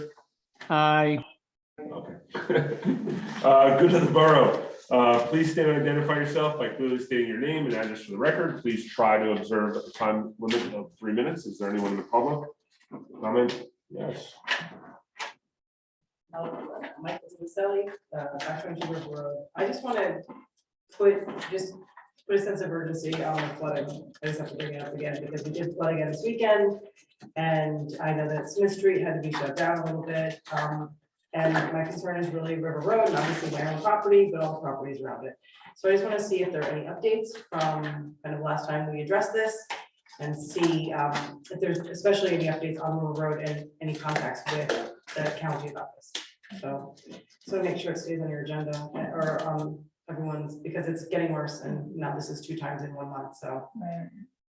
So any updates? Am I allowed to ask that question?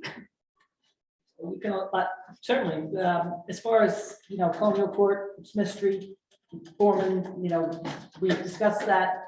The engineering department is looking at upgrades to that infrastructure. Like the mayor said earlier, they take their major capital improvements and they take some time and effort and planning. We've applied for a grant there. And timing wise, I hear you say about like 3 or 5 years. Yeah, probably, if I was, we do have New Jersey American Water doing some upgrades to Smith Street. And there's been some discussions with them on the borough not being able to get any drainage improvements done there prior to them finishing their work and wanting to mill and pave it. So we may work with them to try to get a contribution towards milling and paving. We have a lot of capital improvement projects out there now and a lot of ordinance monies that need to be tied out and expended so we can award those bids. So we won't have a real good feel of what we have left in open capital money to possibly do that type of an improvement until we get some of these other bids in and awarded. As far as the county goes, they are aware of the issue. I don't know if they followed up with Rich. I know they had come out, away, maybe about 8 months or so back. Yeah. But Nothing recent. nothing recent. Is there anything Isn't we can there- do even temporary, like sandbag? I'm just making it up, sandbags, like anything we can do to help. And I'm not, I don't know. Past that, I Sure. think, is the problem, and I think it's the volume. Sure. So my concern is, one, that we're saying 5 years, that my house could crumble by that point, like this property. My garage has had so much flooding that I can't believe that the base is still standing.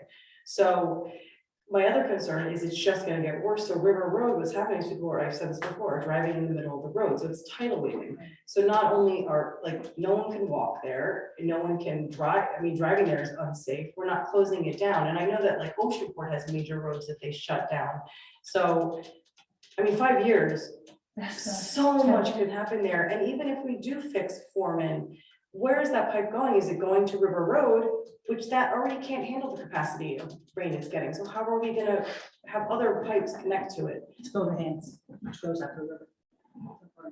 Teresa, isn't there one more angle? I don't know if you can talk about it with the subdivision Yeah, the we stop, were- the gap that thing. we were approaching on this We have a situation. meeting with the developer to look at some of that. I just want to let you know. Yeah, and I know that that is another issue, is that the pipe that was supposed to drain water away from my property and that is just backed up to my property. The water is just sitting there and there's a stop gap or whatever that's called, it was just stopped. So the pipe is non-functioning right now. And they've known about that. Backflow permit? The backflow, so they never put the backflow in, even since that's like that was supposed to be mandatory anyway, that hasn't been done, so that at a minimum. I feel like that has to be done, because it literally has nowhere else to go but my yard. And then my yard is a catch basin, it's just catching all the water. As we think of all the different components, right, 5 years is worst case scenario with Foreman, right? We shifted Foreman priority 1 with the DOT grant. Hopefully we get some relief with Colonial. We can't dive in with exactly where that is, but we're well aware, we've been emailing on it weekly with the key stakeholders. So I hate to use the word levers again, right? But you do Colonial, hopefully that gets resolved. you have the communication on river, right? It's gonna, there's not one root cause issue, right? There's not one, it's a Well, tracking, sure, so, you know, this is something that we track weekly and we're pushing as hard as we can. I think where we will likely have an update would be potentially what comes out of colonial court, but But when does it become an emergency? I think we're there. I mean, I think it's already an emergency. If you so have a- even if you're saying not 5 years, it's not happening in a year, then it's not happening in 2 years, like that What is, concerns me. what do we know about the county? Whose jurisdiction are the catchments there? Is it county River, yes. on River Road? River Road, yes. So those catchments, do we, Catch basins. When were they cleaned last? you know, whose responsibility is it to clean them? The counties. It's, There's a lot of questions here. but, Yes, Go ahead. Go ahead. oh, my question was the same as Betsy's. When were they last cleaned and who's responsible for cleaning We them? made a request to clean them prior to the paving, but they do regular maintenance just like we do on our infrastructure. So I haven't seen them clean it since, and my husband goes out there and cleans it himself.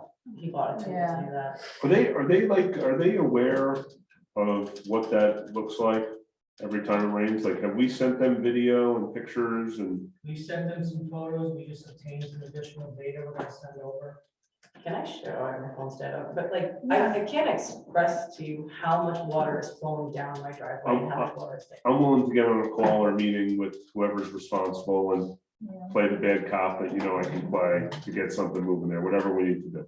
I think you're being Huh? remarkably calm. It's, I mean, If I were it's really in your stressful, position- but it, and you know, it's been happening for 3 years and I probably should have addressed it earlier, but it's kind of like, how is it on me? Because I didn't make those No. changes and those choices to make this happen. And I know my property apparently flooded before, but it was, even if it was flooding before, it was coming from the front and it wasn't stuck in my backyard. But now because of the development, it's stuck in the backyard. I mean, So- even if you paid to put your own detention basin in your own backyard, It's it not would gonna not fix- be it's not gonna nearly fix enough to, right. I've There's seen too them much all in water water. coming down. It's, I mean, again, it's a pool. Last time it was up to here, this time it was only up to here, but still, it's, Yeah.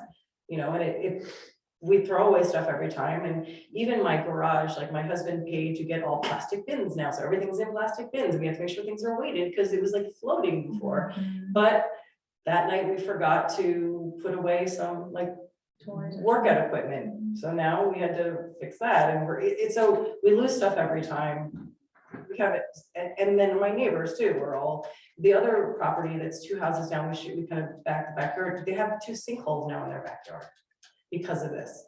So and stuff floats around and there's garbage coming down. It's not just clean water that's coming down with stuff, and it's all residue all over my backyard now that we then have to clean up. This is hours and hours of our life, and again, I just think it is an emergency, and we're taking, we're not I do think the boroughs recognize the issue. I think the all-encompassing plan is good. The toughest part is government works slow, and I feel like we can't work slow in this. We gotta figure out a way to go. We were to say 8 months, well, Yeah. Yeah. how have we not Yeah. followed up in 8 I months? have just one thing real quick, Rich, question for you, right? So I wouldn't put much stock in that we go to the county and there's gonna be a miraculous solve. There's gonna be a lot of this. What would it take to get a proposal or two from a company that specializes in, you know, putting the cameras through, you know, the surrounding area to see if, you know, there's a systematic failure somewhere? Right, because that's ultimately what this requires, right? We can sit here and talk around it all day, but at the end of the day, you gotta put cameras down. So we need to gather the data, we need to figure out what the problem is, we need to investigate. You know, this. But why have we drainage not done system- this yet, though? I mean, I said this 3 years ago, how have we not identified this problem yet? Like, we know it's been happening for 3 years, and we know, I can tell you what's happening right around my house, but it's coming from other We places. televised the lines, we have all that, we have some of that data. The issue is the drainage area that we're talking about is substantial. It's coming all the way from the Gentry, it's coming from all south, all the way, you know, it's not just the colonial court area. So it's not an easy infrastructure fix. Yeah, but nothing. The only, 3 years, nothing has been identified. Even if you have identified it, what has been done to? Well, one thing we worked with is the neighbor across the street, the retail center, they put 1,000-gallon recharge system in to take all the roof runoff on that one building, put it in the ground where before. Well, they should it was do that. dumping out I'm not sure that into- was for you. But that was part of, Yeah, you know, the well, mitigation efforts that. that's what you do when you own that much commercial property, that I much. mean, territory. honestly, like, what would you do? My house is not valuable. It's the mold problem. I can't even imagine what's happening in my basement in the mold. Like, it's. So And it's also become complicated because we have a developer that's been non-responsive. We have a meeting set up with them on Wednesday. We've already talked to our legal team about where we stand as a borough regarding all of this. I've got a punch list, multiple pages long, of all the things. Drainage is one thing. You know the other things. But that this need to is, be done. again, 3 years ago, like, when we had this conversation, when you came to my house 3 years ago, we knew all of this, and not one of those things has been done. And unfortunately, that project is pretty much sat dormant, including that house that was framed and nothing's happening. So that's, But again, it's not the only problem. but that's basically the reality of that project. He is just almost walked away from it. So let's, yeah. we're having a meeting with the developer. We need to seal some of this back in. No, it isn't. At a minimum. Multifaceted solution, but I, But at a to minimum, keep, can to we keep get things, can to we keep get it, the thing, to keep, at a minimum, can we get that one thing we know is going to help some of this, or that was the whole purpose of that. we're gonna definitely work for that this That- week. Yeah. In fairness from Richard's side, when you have, you know, you wanna have a negotiation and only one party shows up, it's Okay. hard to have a negotiation, but I wanna make sure you understand that we hear you. I know. We and I hear you just- and we want to make a positive impact for you. We want to do it as quickly as we possibly can. And we also understand why you're so frustrated. If I was standing there, I probably wouldn't be as composed as you I'm are not either. to make you feel better about it. All right, so, But I also am talking about everyone else too, because like my neighbor Sure. across the street, he was directing traffic on River Road. Because his Understood. car got hit one time by a car that skidded in the water, so Yeah, we need Sure. to, it's Yeah. safety too. yeah, it is. Thank you. thank you for your Thanks, time. Michael. Is there anyone else in the public with a public comment? Go to the borough. Allison? I have a number of hands up. Okay, Mrs. Blazer. all right. Hi, Ruth. Hi, I just have a question. Have you, with the Office of Emergency hello? We're here. Okay, have you consulted with the Office on Emergency Management with this new building? Set up a warming/cooling center that is immediately available should the occasion or the emergency arise? Yes, the community center, we can't call it an emergency station. That comes with different criteria. That's why we put the generator that we did in there. So in the event we needed to go in there, if there was a mass power outage, we could. Similar to what occurred during Sandy, as I wasn't here when that happened, but similar to what happened in Sandy. Right. A shelter would be a completely different thing. Yeah, we can't, it's not an emergency shelter. But it's immediately available and the police can unlock it and let, get it. Yes. Okay, thank you. Thank you, Ruth.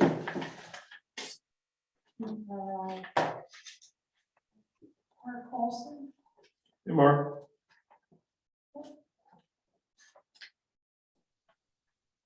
Mark? Can you hear me? Yes. Sorry. Just a quick question on the bill list, page 11. What is an I, the top 3 line items? Court ILSA, tax collector ILSA. What's an ILSA? And what are those? It's an interlocal service agreement.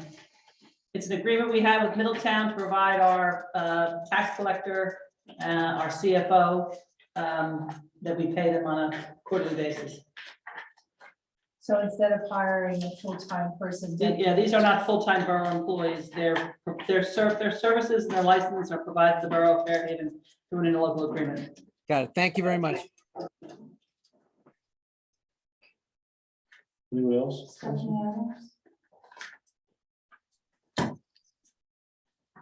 Hey, Stephanie.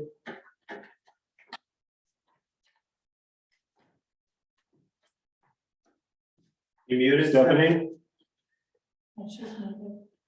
Can you hear me now? Hi, sorry about the dog. He enjoyed his dinner. On the EVs for the police station, I recall maybe a couple of years ago, a drawing that had, I thought there was a drawing that had a canopy for solar panels over the EV charging stations.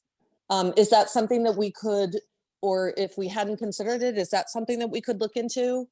For the EVs as an alternative to having to We you know, can- No, Yeah, we looked we into it. can look into it, Stephanie, but we did a full analysis on solar for Yeah. all the facilities. well, right, and so, but not for the building, just, so you basically where your EV, and I don't know if you've been to, I'm trying to think where you might have seen them, like the Liberty Science Center. So it's Yeah. just the parking area where the EVs are charging, you have Yep. panels just there. So Steph, are you talking Yeah. PD Community Center or are you talking DPW? Because at PD and Community Center, we're putting the infrastructure in for 8 electric charging stations, so that once the regulations drop, we could just Right. put the apparatus there. So that entire infrastructure is being laid as part of the project now. For DPW. Right, for DPW, we. Sorry, I meant DPW. Yep, so DPW, our engineers have strongly suggested we don't do anything with EV. One, it's not a public charging station area, so we don't have to offer for public. Two, the electric charging for commercial vehicles is nowhere near state to know what it's gonna look like. So Okay, that's as of today, right? But that's different from making sure that down the line, if we want to put solar panel roofs on, all the roofs can handle it, right? Which we're not doing now, we're gonna do that later. So I just wanna make sure we're Right. talking about apples here. Well, we're right, making. and so, Right. right, I was just talking about a canopy in the parking lot where your panels are, as opposed to on the building. So it's just, it's specifically just for the purposes of the EV chargers. My other, I hear But- you. My only Yep. other personal opinion is I wouldn't want to live next to that either, Stephanie. There wasn't How enough tall would it have to light be? Yeah, in. Not enough light. In that location, when they talked about doing that, the cost was prohibitive, but also wasn't being fed by enough light because it was gonna be lower than the buildings themselves. That's why we looked at whether or not it made sense to put it on the buildings. But Oh, okay, you can see the county has one out at the ag building. I know exactly what you're talking about, and we Yeah. did look at that, but there, Marlboro's Middle School, there's a few places yeah, that have but those. there wasn't enough light in that location to make that feasible. I think Hazlet, Raritan High School maybe might have in the back. gotcha. Okay, all right, thank you, just wanted to bring it up. Thank you. You're always thinking. Allison, anyone else? Carolyn Ferguson? Hi, Carol. Hi, how are you? Good, how are you? Good. This is Carolyn Ferguson, 7 Colonial Court.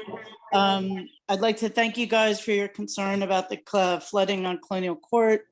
I think as many of you know, Dave Bordelon, who is our neighbor on Colonial Court, and I have an email conversation that's been going on with the borough for at least 4 years on this topic.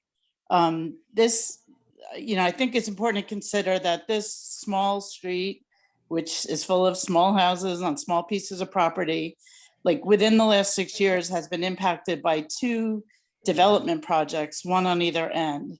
So the shopping center was renovated on one end. I've shared videos of the water, coming out of the shopping center right onto Smith Street. I think we're aware that the idea of stormwater management is that the stormwater is supposed to be managed on the property and not be draining stormwater onto other people's properties. So that's a big problem on the east end. And then the development that happened on the west end certainly has caused drainage problems. So this little area really has been pretty severely impacted. I'd like to thank Councilman LaBarbera for suggesting, cameras or checking. My real concern is that on the Smith Street part, I don't really think we know what the root cause of the problem is. Yes, there's a project going on Foreman Street because of a grant, but that's just a coincidence. We're not doing it because we analyzed the problem and found a problem that we can solve that way. So anything that can be done to truly, do analysis and determine the root cause of the problem, we would really appreciate. It was hard to hear the borough engineer on Zoom. Could you repeat there was a comment made about a commercial property?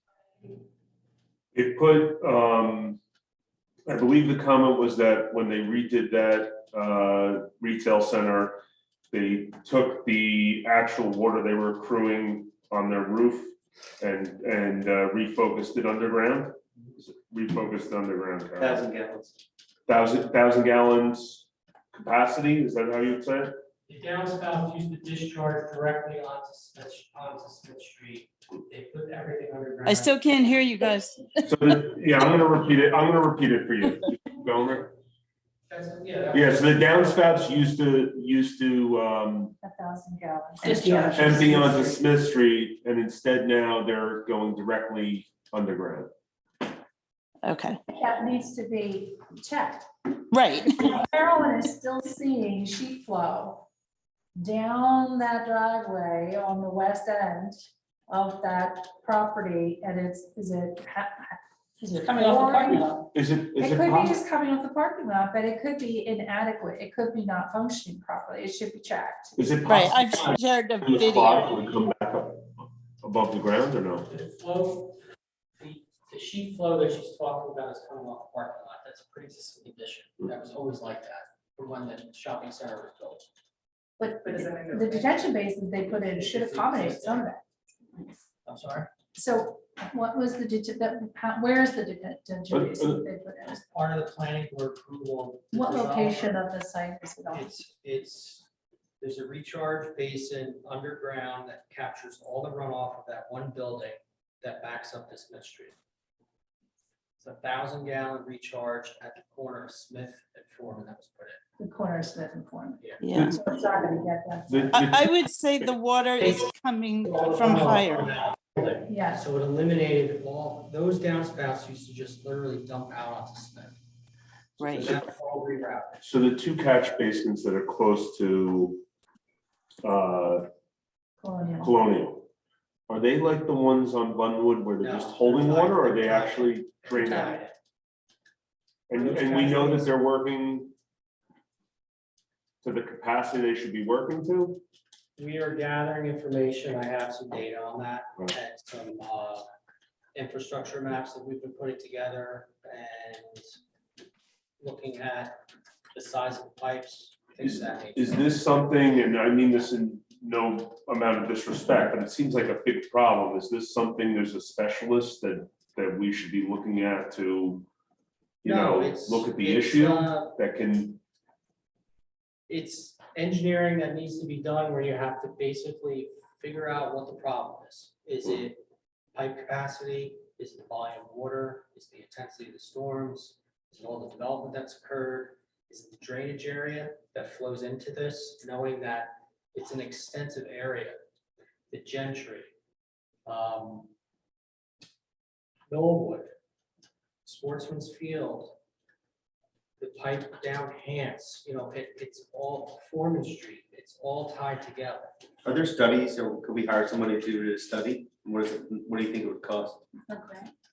Separate from a grant, right? Like how much? There are studies, but at the end of the day, you want to come up with a solution. So yeah, you can do an engineering study. That's You can part of- hire an that's part of what engineer. We do. Yeah. So, but to Teresa's point, and Foreman's always been on my list to try to get done, and drainage has been part of that. So as part of the grant submission we're submitting this week, actually, there's a decent amount of stormwater that's built into that project. It's not just milling and paving and putting curbing and sidewalk in. So there's a lot of factors. You have to look at the stormwater model and really analyze what's going on. We are aware of some issues, but it has to do with the existing infrastructure. You have to remember the pipes in this area are some of the older infrastructure for the borough. It's not the newer development type stuff. Do we have a camera? To get in there? I mean, I checked hours? It has, no, it has to be outsourced. through a- So, I mean, through a that is CD. not an expensive thing to do, is to get, I mean, I hire a plumber for my sewer line, because I like to make sure, it just happens to be really long and really old on our property. We Once have, you, like, check it. in the Third Street bid, Yeah, we have to camera that Third Street line, which ties into all this. that'd be good. In the Hanson Cooney bid, we have to camera that infrastructure line, which That's good. ultimately collects all of this. So as part of these projects, we've been implementing some of this to get it done in a reasonable way. Yeah. There is Basins, there is a that's- decent cost though to hire a company to come in and you're basically jetting and cameraing the Yeah. systems. Why did we, is the water coming from Foreman? Like, why did we choose Foreman and not Smith Street? Well, Smith Street, back in '09 was paved and new curving was put in. So it's just a newer So street, it's so newer it's less street. needing of an Foreman entire Street. road project. Probably hasn't been done in 30+ years, if not more. Do you think though that again, we have a lot of levers, as Drew likes to say. You think that making improvements to the Foreman draining is gonna have a significant effect on these issues? I think focusing on the Foreman and Smith intersection from a drainage perspective will drastically improve. The situation. Colonial So you Court think water's intersection. coming down in that direction? I have reason to believe that some of the pipe is back pitched and undersized. Oh, gosh. And what's caused now is a bottlenecking essentially. And then you've got the amount there's a 24-inch pipe running down Foreman. That is more than adequate to handle, a heavy flow. So is there any thought given to wherever you think that is to maybe replacing the pipe now? And listen, the road will be beat up until we get to 2025, but maybe it'll fix the drainage situation. Is that our responsibility or is that the responsibility of? It's our responsibility. It's our responsibility, yeah. But just, there's a few pieces of the puzzle that we have to put together, and the challenging part of it is the systems, although are all within that area, they're not all connected. So the problem we're having out on River Road is a separate system. The problem we're having with the Colonial Court subdivision, although ties into that system eventually, is more of a downstream issue. The Colonial Court, Smith, Foreman is isolated to that area. So you have to look at all three variables. You have to look at all the drainage that's coming into that area. And the main line that comes down on, like, we're aware of some root intrusion on Hance Road, and that's your main line. Now, since then, some of those homeowners have taken those trees down because of those issues. So we've been working with some of those homeowners and trying to mitigate some of this as well. We televised all that. I have the tapes and the CDs in my office. It's just, it comes down to priorities. It comes down to cost, design, and That's what I was going to say. I mean, we have so many things on our plate, right? And I think in the last couple of years, there have been a lot of things going on. You have the priority list. Maybe we should move this up on a priority list so it does get the attention that it deserves, right? This project is fairly complex. If it's coming all the way from Grange. No, you said from Gentry, sorry. It's like, this is like a very significant area. We should put in the right amount of resources to get it studied and resolved, because it would seem to me we're only gonna have stronger storms. Yeah. So here's the decision point, and Rich Reese to chime in here, right? If everything's a priority, nothing's a priority. So if this becomes a priority, then what comes off the plate? If nothing can come off the plate, then are we willing to incur costs to bring outside sources to come in, like we're doing with the River Road lamps, lights, whatever, right? That whole project. So that's the decision. I think, I mean, I appreciate this conversation because maybe we should be doing that, but River Road is a Monmouth County evacuation route, Right. correct? Okay. They need to be put on notice that that evacuation route is compromised on a regular recurring basis. That That's is, a good point. that has to be addressed. We have interagency relationships to be thinking about. And That's awesome. I don't know what the county has done, but the county, they need to be brought in. Perhaps 8 months ago, those conversations happened, but what would you advise this body do to engage? I think we gotta get the county on the phone. Yeah, we'll That's get the a great county. point. Yeah, we'll follow up. Yeah. Great point. Okay. And can I ask one last question? Oh, sorry, Carolyn. This is for 3 minutes. Carolyn, your 3 minutes are over. Just kidding. Go ahead. The intersection of Smith and Colonial is where it's really bad, right? Like the intersection of Foreman and Smith is a little uphill. That doesn't flood. But at the catch basins at Smith and Colonial, there's 2 of them. Are they functioning properly? I asked them that They are question. connected, yes. Yeah. Well, no, but are they functioning? We're There's gonna, a 15-inch pipe that runs along your fence line there behind the curb that ties in to Foreman. Have they been cleaned out? They're not clogged?